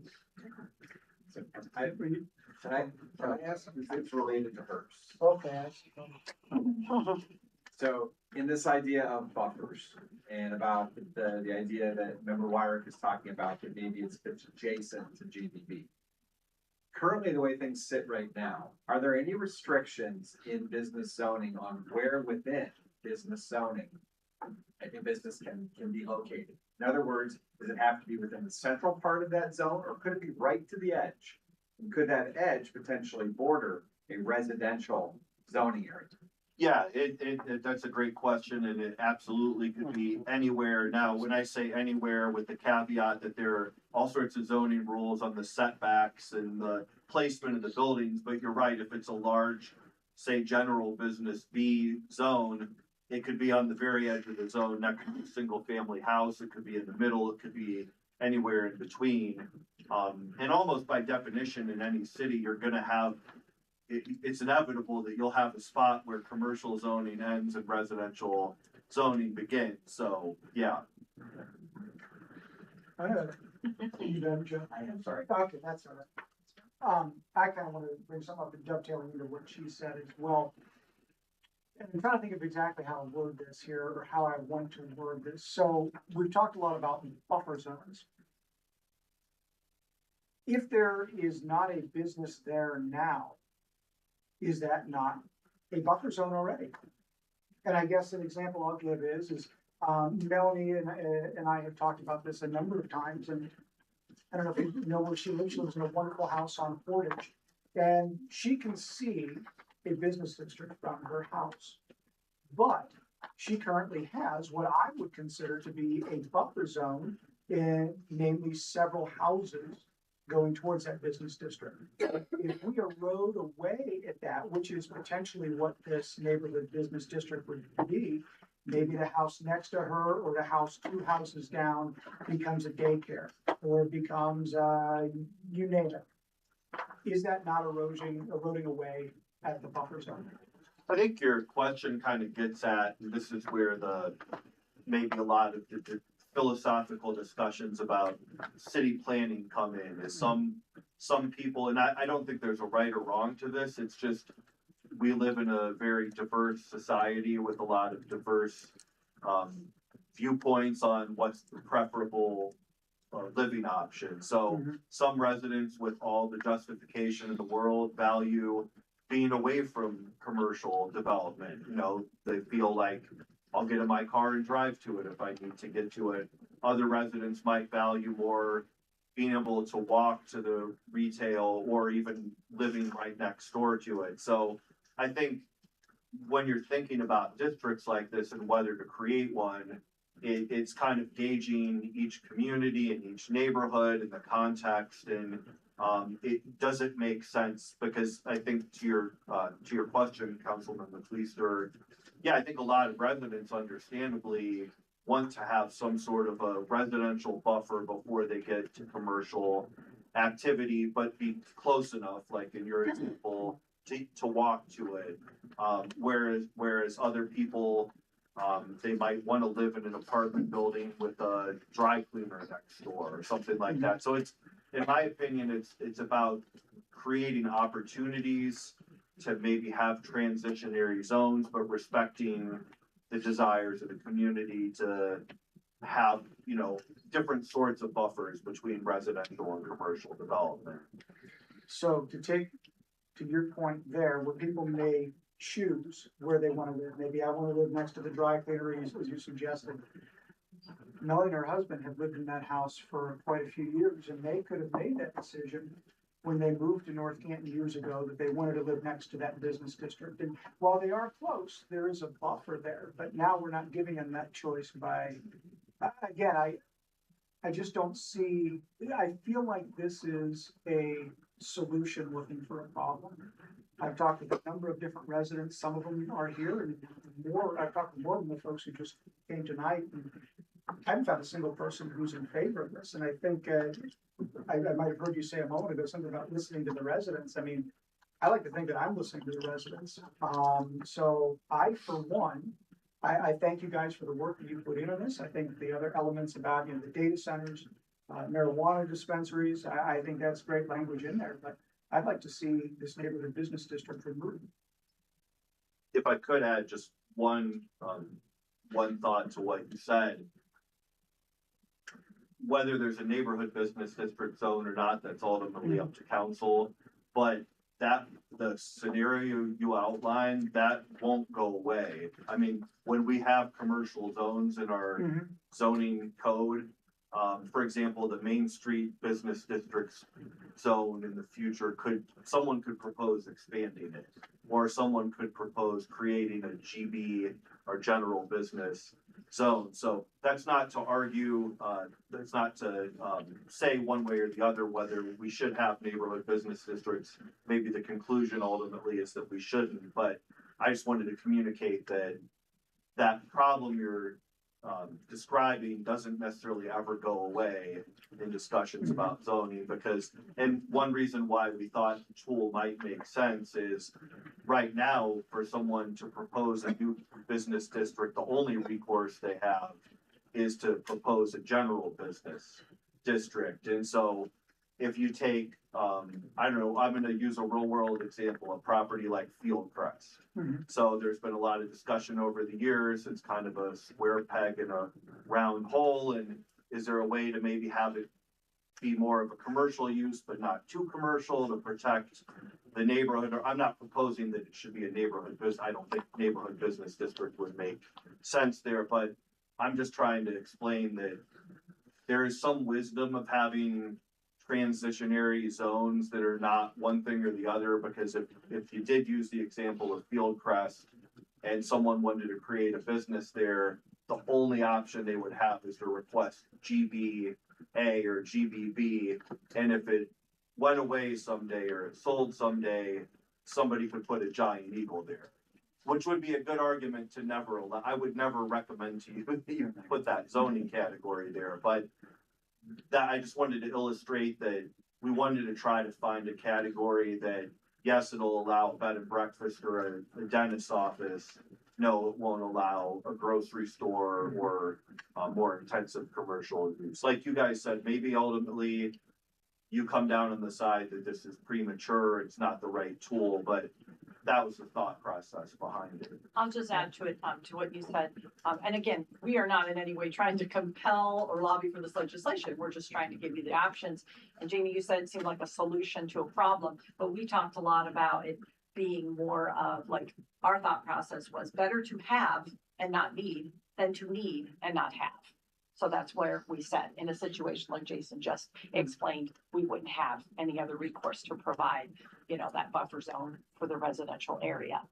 And I can appreciate that, and I would think that for a property the size of Fieldcrest, I mean, I was on the planning commission, we actually looked at, it was gonna be the Fieldcrest Historic District, so I'm not necessarily concerned about a, situation where you have a 70-acre parcel of land. I think there could be other solutions for them, but my concern lies with my constituents, who came here and spoke this evening, so appreciate your comments.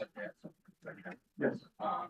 So I don't doubt, I hear everything that administration's saying. I think everything, they had a reason for presenting it and good intentions. But my concern, basically ultimately comes down to, like Jason, you were saying, business, you can go in next to a house kind of as it is, right? Potentially, the way things are written. This basically, by adding this NB provision, it increases the likelihood of business next to a house. And therefore, I look at it more as, I feel like it's changing the rules of the game, mid-game. Nickel, I think he spoke out about something along those lines as well. And I just think that we have enough areas on Main Street, like he mentioned, that are already empty. We already have some vacant spots. I'd like to see those areas filled first. After COVID, we're still trying to, fill those spaces. So I think pushing it further into the neighborhoods or at least creating the option. I just don't think it makes sense. I just wanted to say, you know, we have been throwing this back and forth between council and the planning commission, which is a good thing, which means we've had a lot of discussion about it. And it's kind of evolved since the beginning, right? It came to us in a little bit of a different format that it's in current state. You know, initially, the NB district was going to be permitted use for those few land use categories, which meant it was not going to go to the committees and back to us. So we all spoke and said, you know, that doesn't really sit well with us. Let's go ahead and make sure that the people do have a voice in that process. So we sent it back to planning commission. At that last meeting, a lot of our council members were present, and we had a resident, Ms. Roll, spoke, and she indicated that she was not comfortable with the district. Myself and another council person also publicly spoke and said the same thing. We felt like it should probably be removed at this point in time, and I think we had one council member in support of it. This continues to evolve. Like many people here, I've had several people contact me, some who are not here tonight, and give really great dialogue about why this bothers them, why it concerns them. And I think the one thing I keep hearing, the theme throughout all of this, is about certainty. And I guess where I'm going with this is it went to the planning committee earlier in July, and everybody unanimously at that committee still passed it along back to us in its current state. There's no certainty that when residents show up at those meetings and they speak, that the changes that they are asking for will actually be heard or be made. And so to me, there is a lot of uncertainty with this additional district. I'm also hearing this argument for the buffer or the stopgap. And, you know, I think I also would label that as a control. And so if the concern is that the general business district has so many land use categories that are automatically permitted, why could we not take that existing zoning code and update it first and make some of those either conditional or add a condition into that language that says, if for that particular application, that property butts up to residential, it now becomes conditional. I'm not sure what our allowances and limitations are there, but to me, before writing in a new district that brings so much uncertainty to council and people, I think that we got to look at the existing, and can we not add an additional control to that also helps prevent the same thing that we're saying this would do. I've heard from enough people. The people really showed out tonight. They did the job I was hoping they would do. They really did share their thoughts. And I think that's the whole point of a public hearing. I am fully supportive at this point in time of removing the neighborhood business district language from this particular ordinance. Everything else that's in there, I'm perfectly comfortable with. I did have a couple things. I wanted to add a couple points of clarity to some statements that both Catherine and Jason made. So one, there are several areas in the city presently, actually in all 4 wards, where GBA or GBB do abut directly to residential lots that could potentially be served by this change in a very positive manner, just because the scale of business would decrease of what would be allowed in the neighborhood business. With that being a conditional, that sets those 2 distinct processes, 1 to rezone and 2 to receive that conditional use. And both of those would involve a notification of all residents within 200 feet. And when you say 200 feet, that's not a large area. That might be 2 homes on either side, and the homes maybe across the street and behind. In an adjacent R50 district, for example, it would be based on that frontage, probably 4 homes in every direction. If you take a look at Cole Avenue, you know, I know that area, and that's, you know, it's not, you're not getting everyone in the neighborhood to vote or to, you know, hearing that. And then the same thing, it does exist elsewhere in the city, so that's, you know, just wanted to add a little point of clarity for that. That these are, you know, several month processes to get everything done. It doesn't just pop up overnight. I again want to highlight, again, I appreciate the work you put in. I appreciate the conversation we had today. But I again want to highlight, yes, in all 4 wards, there is a situation where a business district abuts up against a residential district.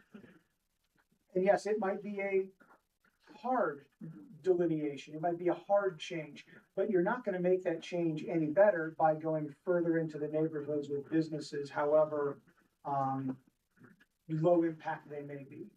So I fail to understand the thought that this is a buffer. Sorry. I would like to offer up a Can I, motion. before you make your motion, can I just Sure, say Dave. one comment is, so I am pro-business. I am a small business owner, multiple small businesses, and I hear a lot of fear. And I trust our administration. I trust our volunteers on the planning commission, our volunteers on the zoning board, and every member on this board here to always want to do what's best for North Canton. And as each one of these items for a zoning change to neighborhood business, a planning commission meeting to get a conditional use, that everybody involved is going to make the best decision. And to Catherine's point, to have a tool for when it's needed is probably the best avenue. I move. Andy, did you have something? Yeah, so I just wanna comment slightly. Everybody here wants the absolute best for the city of North Canton. And I think it's important that we all try to remember that. Some comments were made that I can't understand how somebody could be possibly in favor of this. I've not talked to anybody that's in favor of this. I think we all want the right thing, the best thing for North Canton. We just might have possibly different opinions as to how we go about that. There were a lot of very eloquent speakers tonight, and they all spoke about things that were, well, they spoke about generalities. They spoke about narrow streets. Well, actually, they spoke very specifically. They spoke about their narrow streets or their shared driveways, or how close their house is to their next door neighbor. And they were applying a very specific example within their neighborhood to the entire city. And I guess I would point out, much as what President Matheny just did, that the role of the Planning Commission, and I've attended those Planning Commission meetings, they pay a lot of attention to what they do. They take their jobs, their roles, their volunteer roles very seriously. And I think we do too.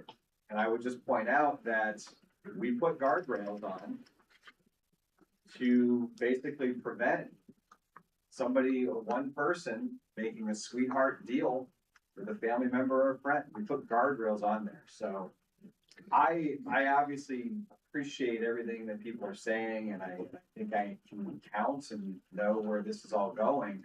But I just want to also just point out that I think there are reasonable people who can have a reasonable discussion and have reasonable differences of point of view. And then lastly, I do want to just say that I did some research on spot zoning after a conversation that I had last night.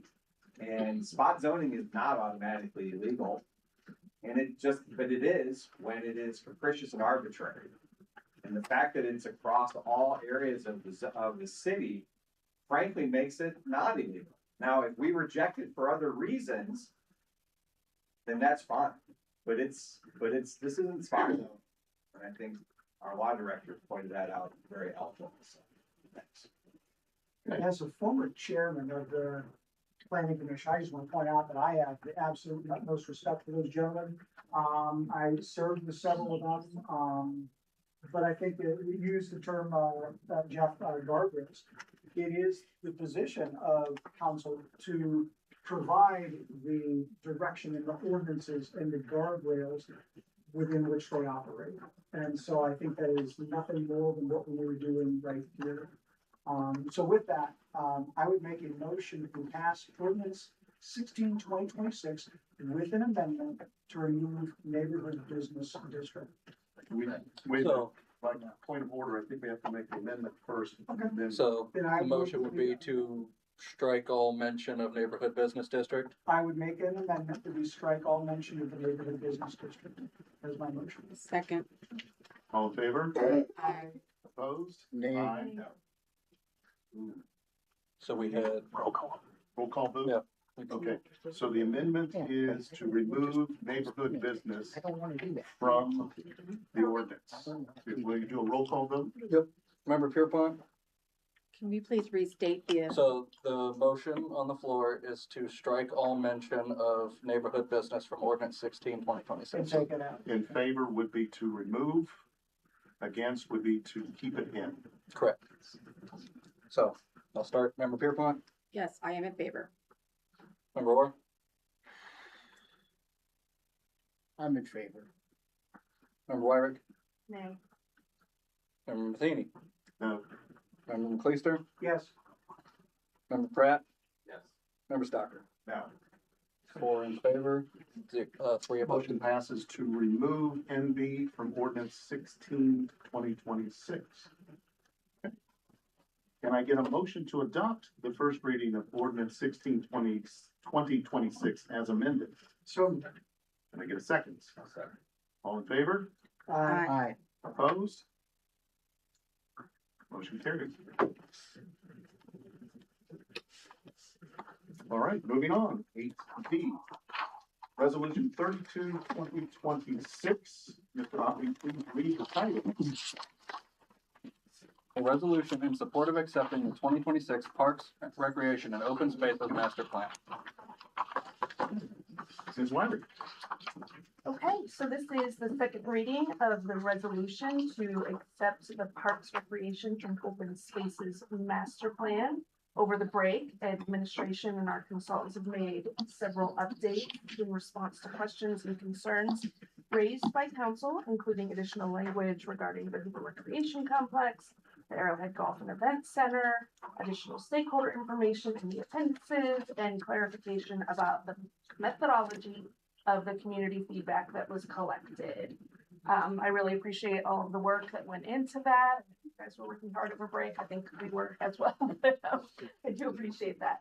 So we've had a great deal of discussion about this plan. So unless there are questions about the revisions, I don't have anything further. President.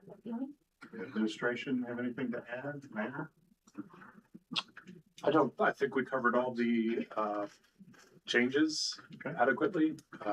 I just did have a question. I had sent an email, to Mike. I think that the changes that were put in were kind of a little bit different than how I remembered them, and I'm just curious if those changes that I threw out there would be incorporated.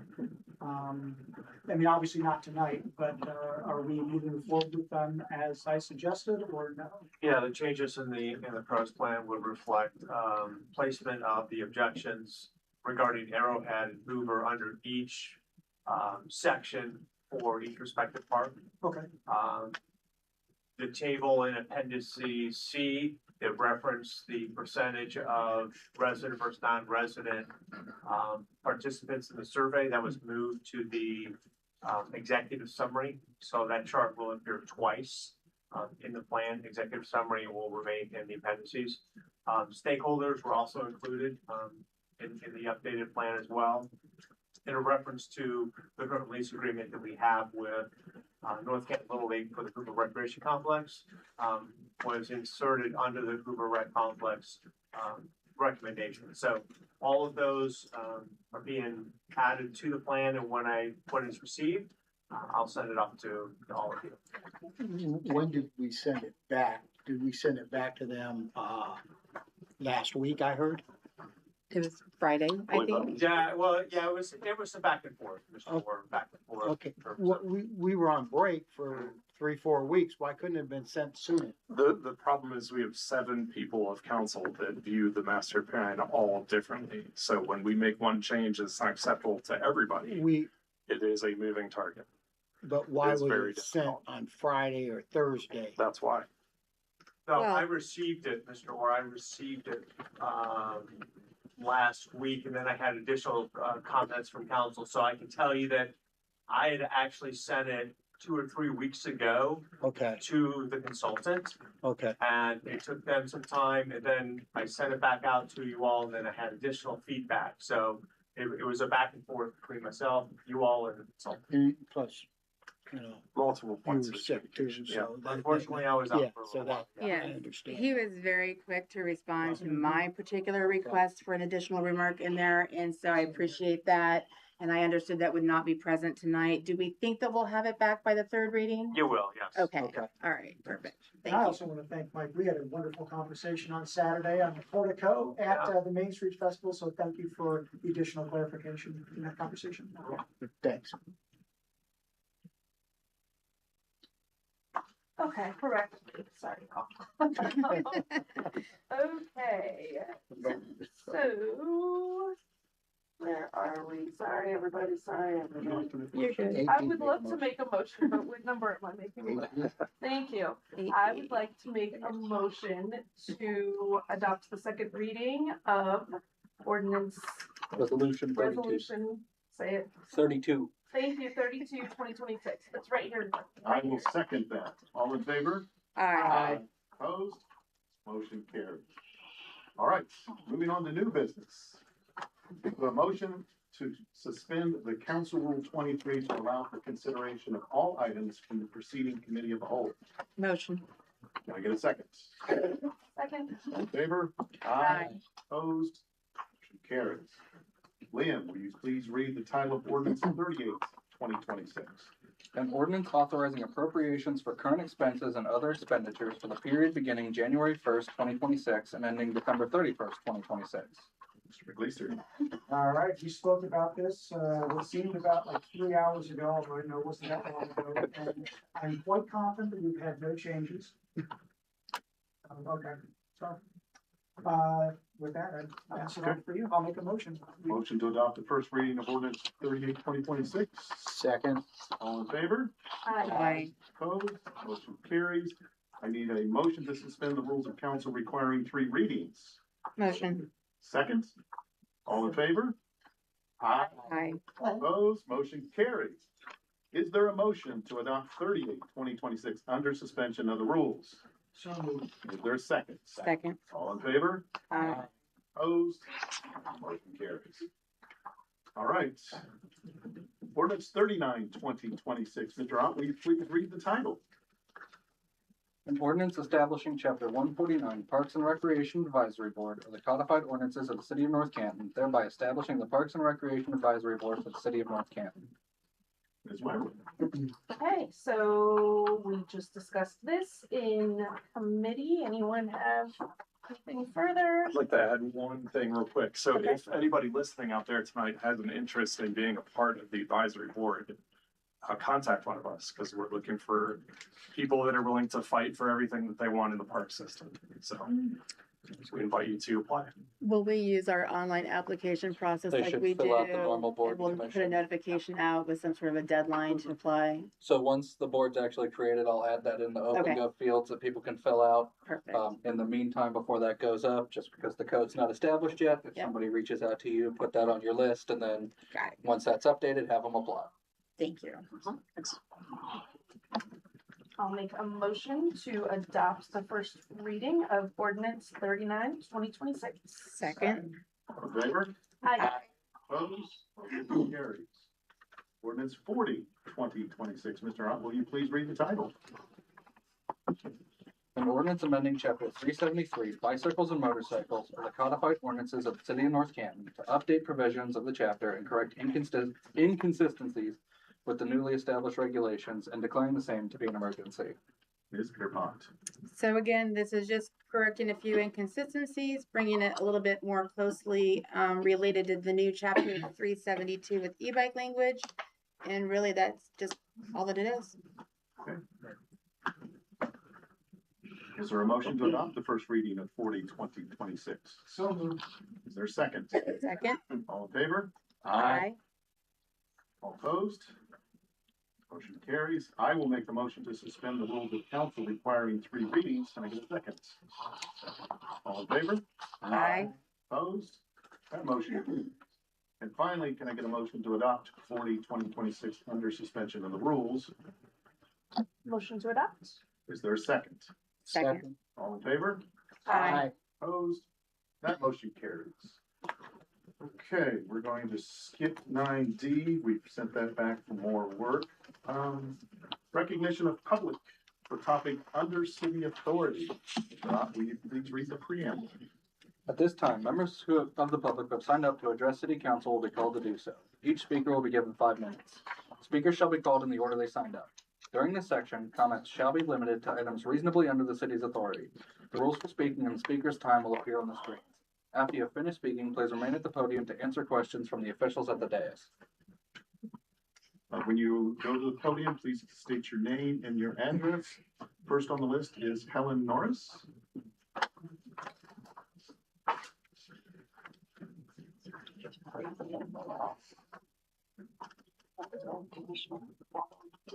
I'm Helen Norris at 1216 Valley Drive.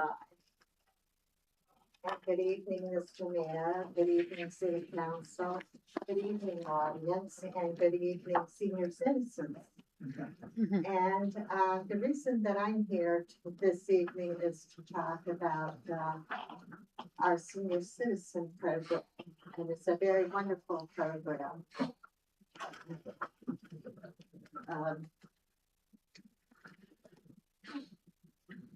I just wanted to say that I started my journey with our excellent North Canton Public Library around 1979, and that is the correct date. And I have fond memories participating in Mommy and Me, Clifford the Big Red Dog, Legos and trains. I also attended other activities as the years have passed, leading me to our fabulous senior citizen program. Just a few things I have learned is all the big haunted houses, the big places that they are, Hoover District and all over. And I've also learned from a security officer at a bank ways not to get scammed and the many fraud situations in our world today affecting senior citizens. I have learned where and when to get help and how to manage obstacles facing senior citizens. I've learned about free physical therapy from Walsh College. I've learned about memory loss research, pain management. I learned about all of our brave SWAT team and their bravery. I learned how to declutter through different stages of our life, which is really important. And I learned that grief is just not a death. And you might wonder how I learned all of these unique things. The loving and caring senior citizen director at our North Canton Library, her name is Amber Olis. And she chose these learning opportunities for the senior citizens in our community. And Amber also likes to make sure that we're fed. We had a lot of potlucks, and one of my favorites. And what a surprise one time Amber had for us. A big old burger bar from Red Robin's with all of the trimmings. The trimmings were a meal in itself. It was very, very elaborate. Another was an elegant cheese tasting experience by a fabulous retired director of pathology from Cleveland Clinic in Cleveland. And she owns the cheese shop now. And I can tell you how interesting was her story. Very. Going from a pathologist, a retired pathologist, to cheese making. The samples were fabulous. She just loved our Amber, saying how Amber thought we seniors might be interested to know how cheese is made. We are so blessed at our senior citizen center, always greeted with a warm cup of coffee, tea, wonderful snacks, and you will find wonderful, warm seniors engaging with each other, lots of laughter and happiness radiating in the environment that Amber has created for us. In this environment, we share parts of our life, stories about raising our families, lots of friends, and just celebrating the golden phase of our journey at this time.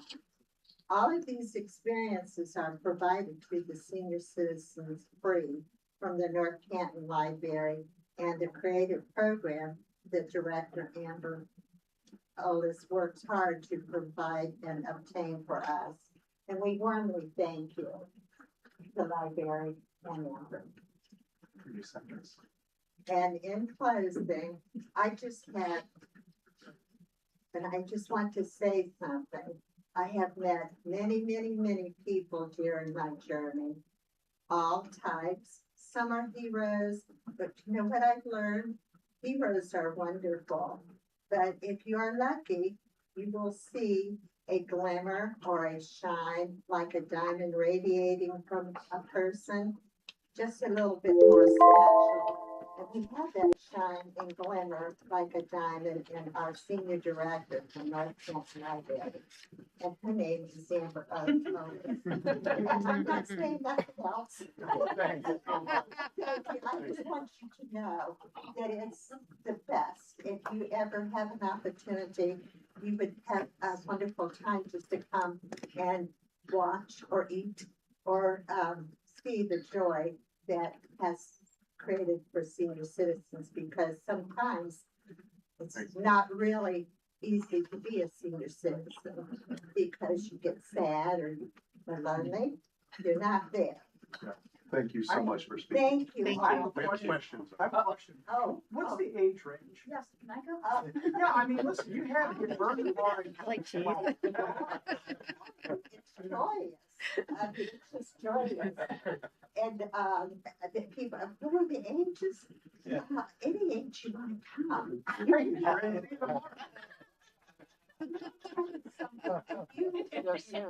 you want to see something, it's this pathology lady. I mean, she was just incredible, smart, articulate, and for her to say, you know what, the difference, she says, all you have to do is have some liquid and some chemicals for the pathology she was relating that to. She's making, you have liquid and some chemicals like whey or whatever, delicious, amazing. Oh, and there's a, Thank you so much. I can hear your passion. Thank you. You had me at Burger Bar. Yep. Burger bar. Yep. Oh my God. Next on the list is Gary Bowman. That's funny.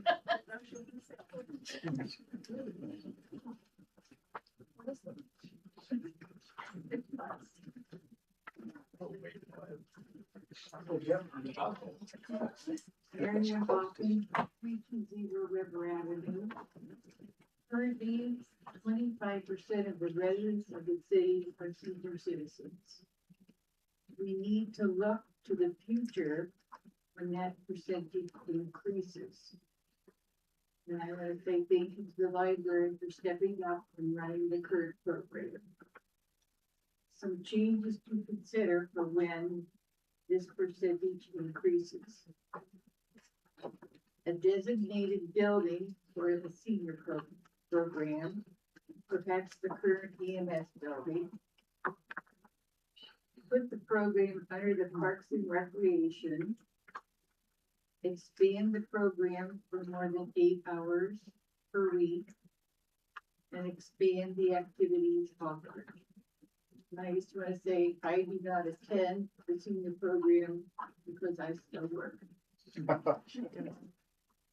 Thank you. Thank you.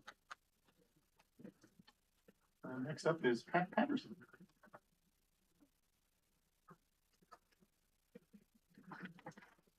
Hi, everybody. Hello. Pat Patterson, 1754th Street, Cuyahoga Falls. I'm gonna be very brief. This year's been about every month. We do a community walk here in the city. And this particular one coming up is on Sunday coming up, the 23rd.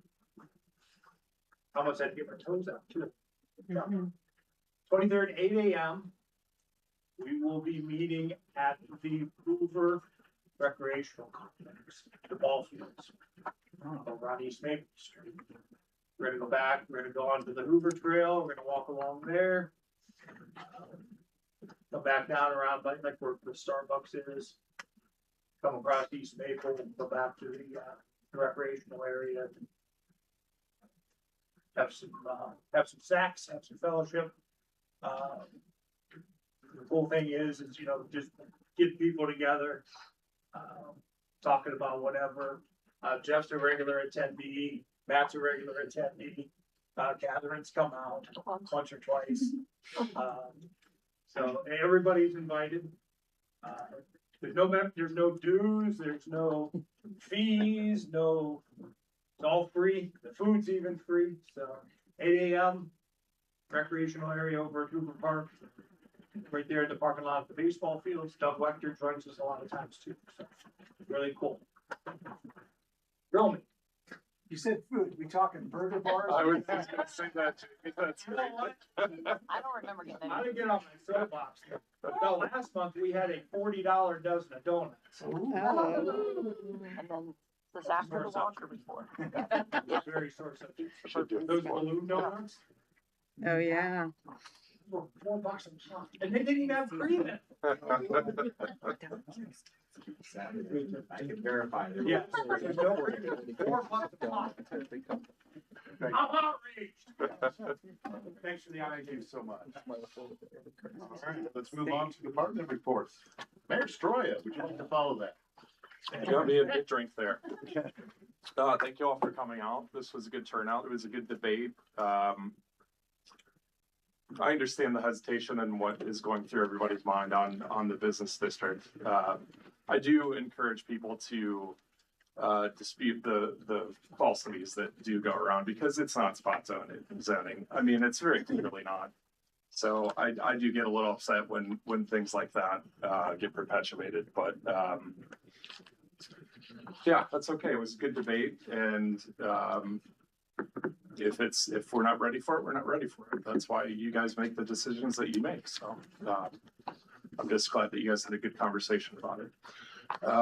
This weekend we had a wonderful Main Street Festival.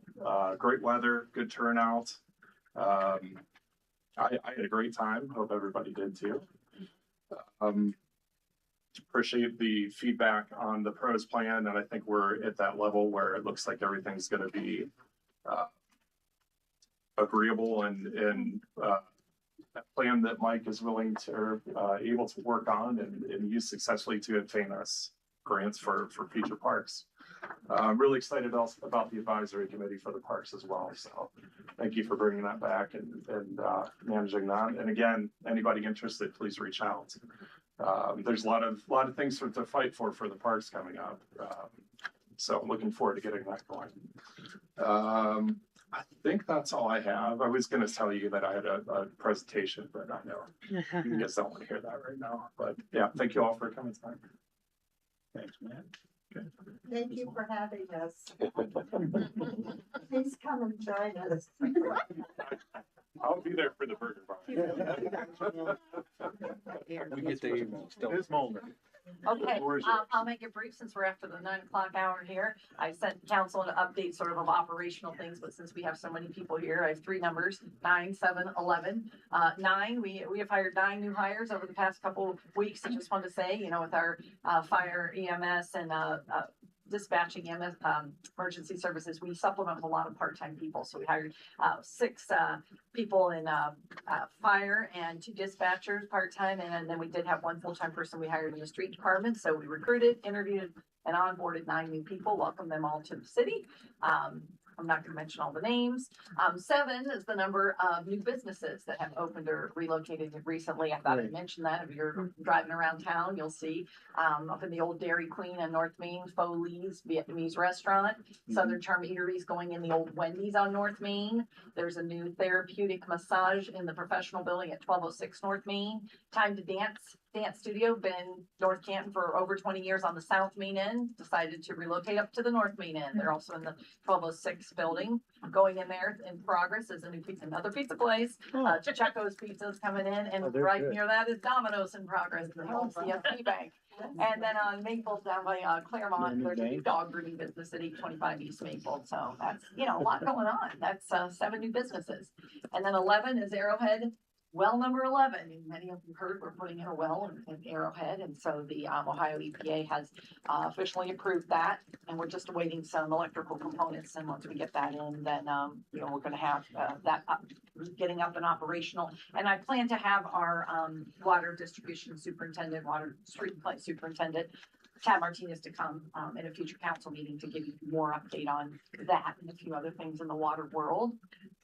So just thank you to everybody for coming out tonight. And I agree, the Main Street Festival, we pulled off the weather. We didn't know if we would, but we did. And it was a great day on Saturday.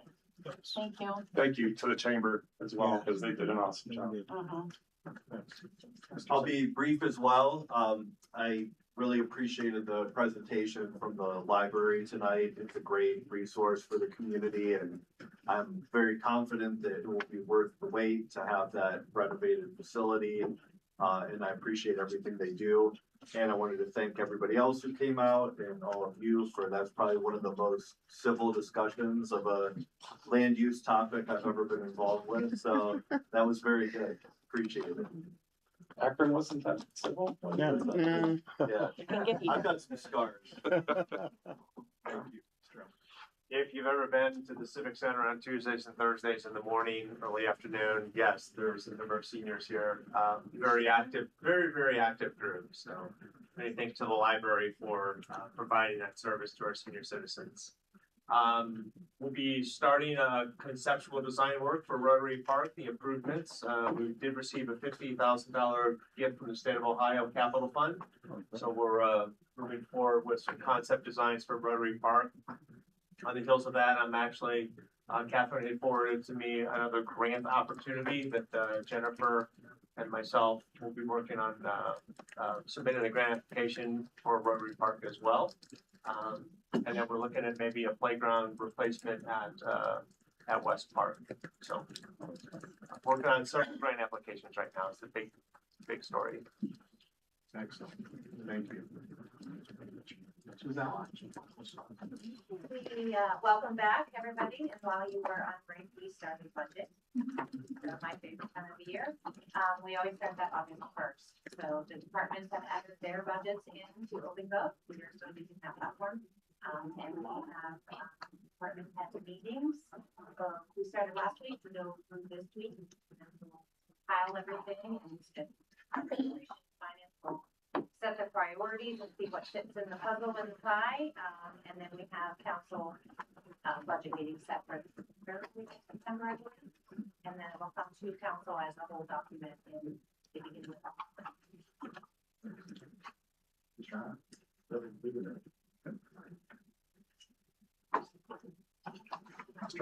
I will now read an excerpt from War and Peace.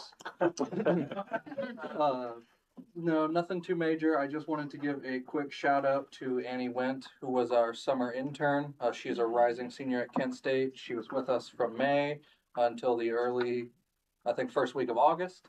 She helped me a lot with some of the stuff we've discussed tonight and a few other things that have already gone to council, most notably the e-bike regulations. She was instrumental in helping me do all the research for that and get those regulations off the ground along with the police department. So I just wanted to give her a quick shout out, thank her for her time here, and I'm sure she's not watching, but invite her to again not be a stranger. I love hearing from all the interns. They like coming back. Every now and again I see them. Oh, and I'm a super cool boss, and I'll be looking for interns in the next couple months once we return to City Hall. So if you know a college kid that would like to be an intern, send them my way. Perfect. All right, let's move on to council reports. Mr. Orr, will you start us off? I'd be glad to. I want to thank everyone who came out, especially my fourth ward people back there. I want to thank everyone who called me this week. We do listen. The other, by some of the residents calling me this week, one of the things we need to do desperately on our roads okay? Oh, you got the curb and then you got about 2 feet. And not so much on Main Street or East or West Maple. There is so much green stuff, Ken, some vegetation. You might notice it on your roads. Can we get someone from the street department to put some chemicals down or what have you? Because I don't think the street sweeper can sweep it up. I've seen the street sweeper out and seen both of them, and they're doing a good job. But really, this vegetation that's growing, Yeah, some of the it's even curb, going where across cracks, this, the weeds come out. and They it's do not even come going down into across the street. Okay. You know what I mean? We Call, really need call to. in where that is as a work order for us so that we can send it Well, out. it's on every street. Let's- I don't at care this what. time of year. Every street in every ward has it. So I would, put if they could spend a half an hour, or not a half an hour, half a day in each ward during the week, we could get this taken care of. We also have a new resident in the 4th ward. I got a groundhog living underneath my shed, probably about this big. I sent him over. Did you send him over? Okay. Yeah, I paid But- $500 before we get rid of him. But other than that, they're happy. They're happy about our city. Mr. Pratt?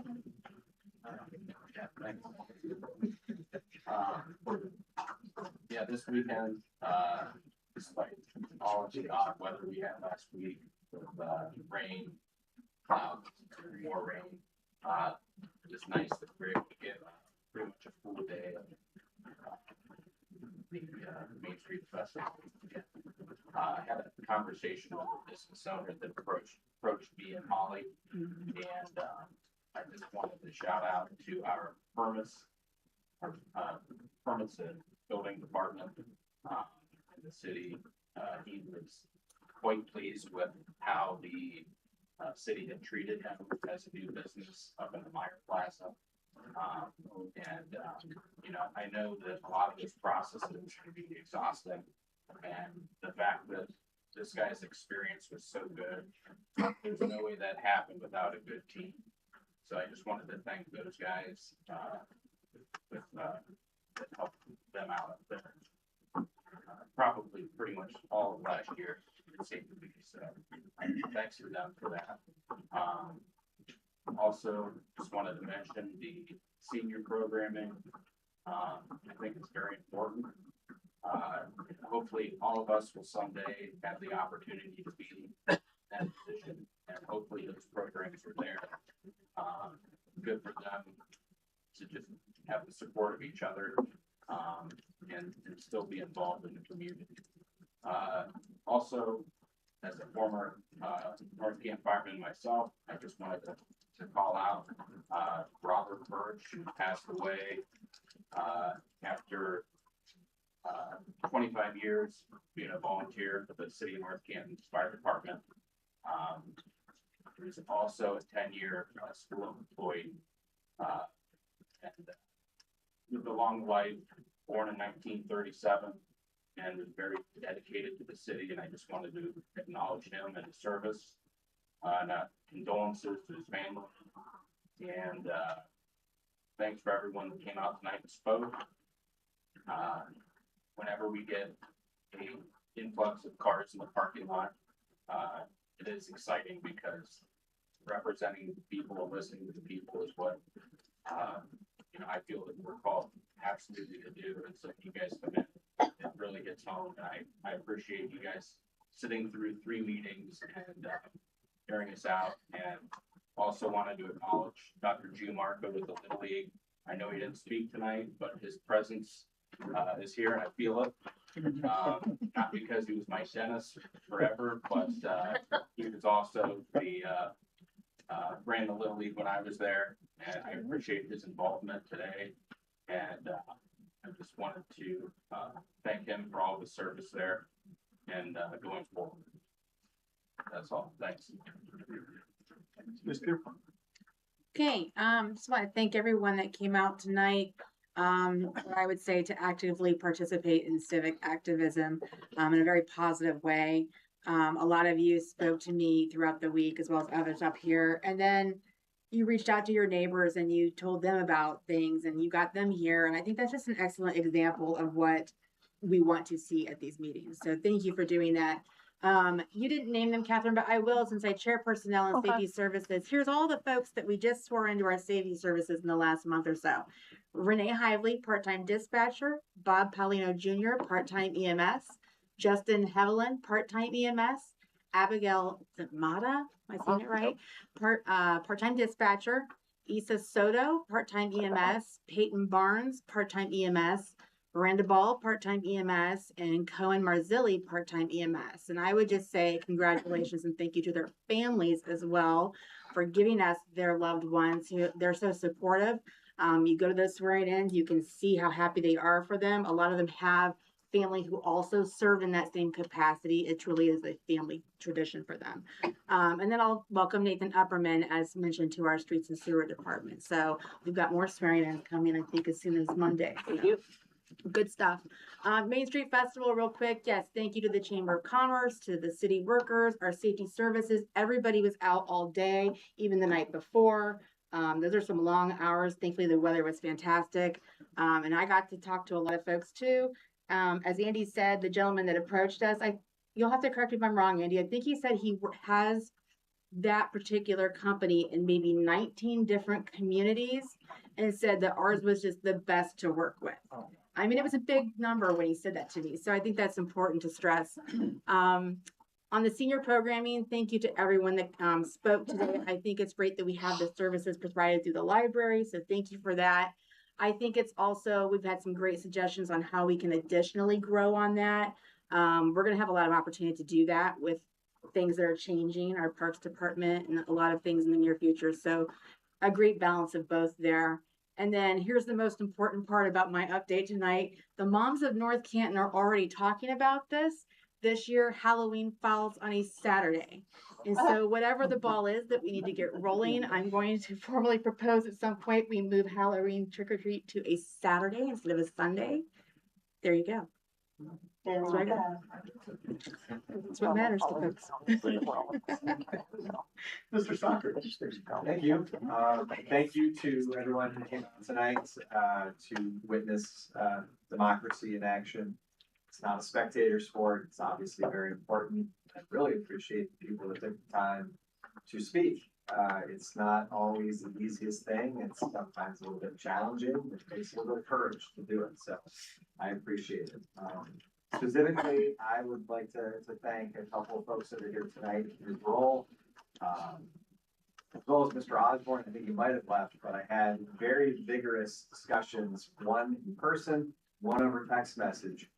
And we didn't see things quite exactly the same way, but I have the utmost respect for both of them because of the way that they kind of expressed their points of view and the opinion. And I think that we'll probably, have ongoing conversations that are very productive about other things. So I appreciate that.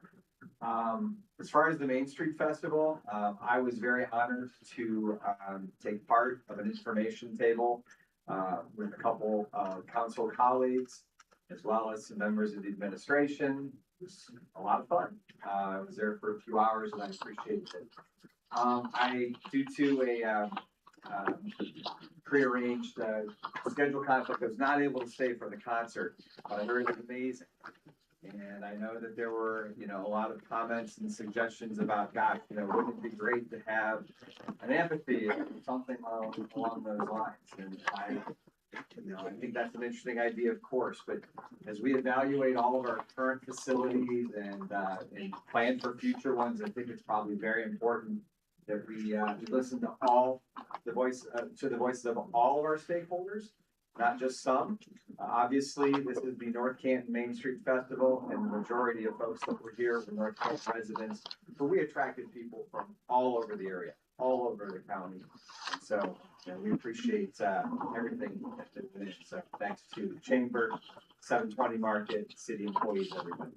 And then lastly, I want to point out there was a sad day in my household last Saturday. A 67-year-old silver maple tree had to come down. And that's sad but, there is a bit of a, no pun intended, silver lining in the silver maple.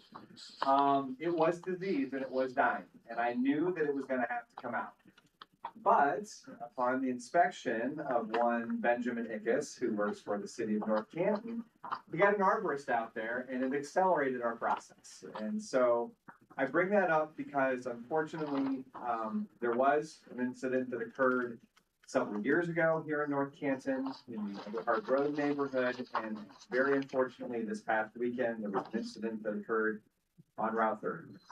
And so don't bring that up to be morbid, but, you know, please, you know, as a concerned resident, you know, take a look at your trees. They are very aging in this community, unfortunately. If somebody tells you that it's diseased and dying, you should probably listen and take care of it. As I was witnessing the top half coming off, the ants came pouring out. And very quickly, very excited about the Parks Commission, the group of folks that are hopefully going to be joining us soon. Very excited that we're moving forward with the Parks Plan. So thank you for all that. Thank you, Mr. Stocker. Ms. Wyrick. All right, so yeah, we had my favorite day of the year, the Main Street Festival this past weekend. I've served on that committee for I don't even know how long, but just would love to thank the chamber for all of their work and for the directors and Tana there for pulling it all together. I want to give extra thanks to Matt Gerber from our Parks Department, who was there like all day doing all of the things. Just an amazing guy and great staff. So lots of great people coming together to make that event happen. Also really excited about the Parks Advisory Board. Looking forward to moving forward with that. Did want to mention that this Wednesday, August 19th at 6:30, there is a Canton Symphony Orchestra concert. There's summer serenades at the North Canton Civic Center, and then kind of coordinated along with that, Stark Parks will be at Price Park for their Discovery Day program from 6 to 8 p.m. And then I did want to touch on the neighborhood businesses just a bit because I also had conversations with people I deeply respect, and they were good conversations, and I certainly understood the hesitation with the way that zoning change was currently written. I would have liked to have explored maybe putting some guardrails in place, changing things, putting some edits in for a second reading, but also happy to move forward with that, but I just wanted to state that I was not in favor of it as written. That's all. Thank you. Mr. McLeister. All right, thanks. I just have a couple things to touch on here. First and foremost, I mean, I think just about everybody has said something about the Main Street Festival, but frankly, it's one of my favorite events of the year, so I can't go without, saying thank you to all involved as well. So certainly thank you to the Chamber of Commerce, thank you to folks with 720 Market, thanks to the vendors. I had a great time sitting here with my colleague, Mr. Stocker, despite the fact it was raining while we were out there engaging with citizens, but it was a great way to spend a Saturday. So thank you to all involved. Also, would like to take the opportunity to thank everybody who came and spoke this evening. So from folks who are talking about the library, again, I'm really excited to hear that they have a burger bar and a cheese plate. So thank you for what you do. Thank you for the residents who, including Miriam, I've had a number of conversations with you. Thank you for those who are passionate about senior programming. Also want to thank those who talked about the neighborhood business district. And, I'm happy to talk with anybody, especially my residents who would like to reach out, talk about any topic. And so that dovetails into my third point here is on September 15th, I think I shared before the break, I will be hosting a Ward 1 meeting, and the time and location has been set. That will be here at the North Canton Civic Center over in the ballroom at 6 p.m. So let's talk about what is and what is not a Ward 1 meeting. So a Ward 1 meeting is not a political stump speech. Heck, it's not even going to be a speech at all. And it's really, truly, quite frankly, it's not necessarily intended for folks who live in wards 2, 3, or 4. It is simply a way for me as the Ward 1 council representative to engage with residents of Ward 1. So it's truly what it is. If you live in Ward 1, I hope you'll stop out and see us at 6 o'clock in the ballroom. If you can't make it, I'm always accessible. Give me a call, send me an email. That's all I got. Thank you very much. So before we adjourn, I want to thank Andrea Legg for her presentation tonight on the North Canton Public Library's plan renovations, their temporary location, and the continuation of programming. The library continues to be one of the true anchors of this community. We're grateful she took time to update us. I know she told me she needed to get home. Tomorrow's first day of school for her son, so I did appreciate her taking her time to come this evening. I also want to recognize everyone who spoke with us during recognition of public segment. That kind of civic participation is exactly what keeps this council accountable to the people that we serve. Tonight, we move forward on the first reading of ordinance 16/2026 as amended, updating our business district regulations in a lot of different areas. We also advanced resolution 32/2026 and accepting the PRO's master plan. Another milestone for us, and I think it's going to be great for us going forward and for our new Parks Department. Coming off our 4-week summer break, there's clearly a lot of work in front of us, and with 2027 budget season now underway, I'd ask my colleagues to stay engaged as those discussions ramp up in the coming weeks. It's going to be a busy stretch ahead, but I'm confident this council is up to it. Thank you all for being here tonight. And I certainly expect everyone to be here at our next meeting. Going to the meeting calendar, August 24th, we will have a city council meeting. August 31st, we will have a committee of the whole meeting. We will have no meeting on September 7th, as it is Labor Day. Miss anything? I can make a motion to adjourn. Can I get a second? Second. All in favor? Aye. Opposed?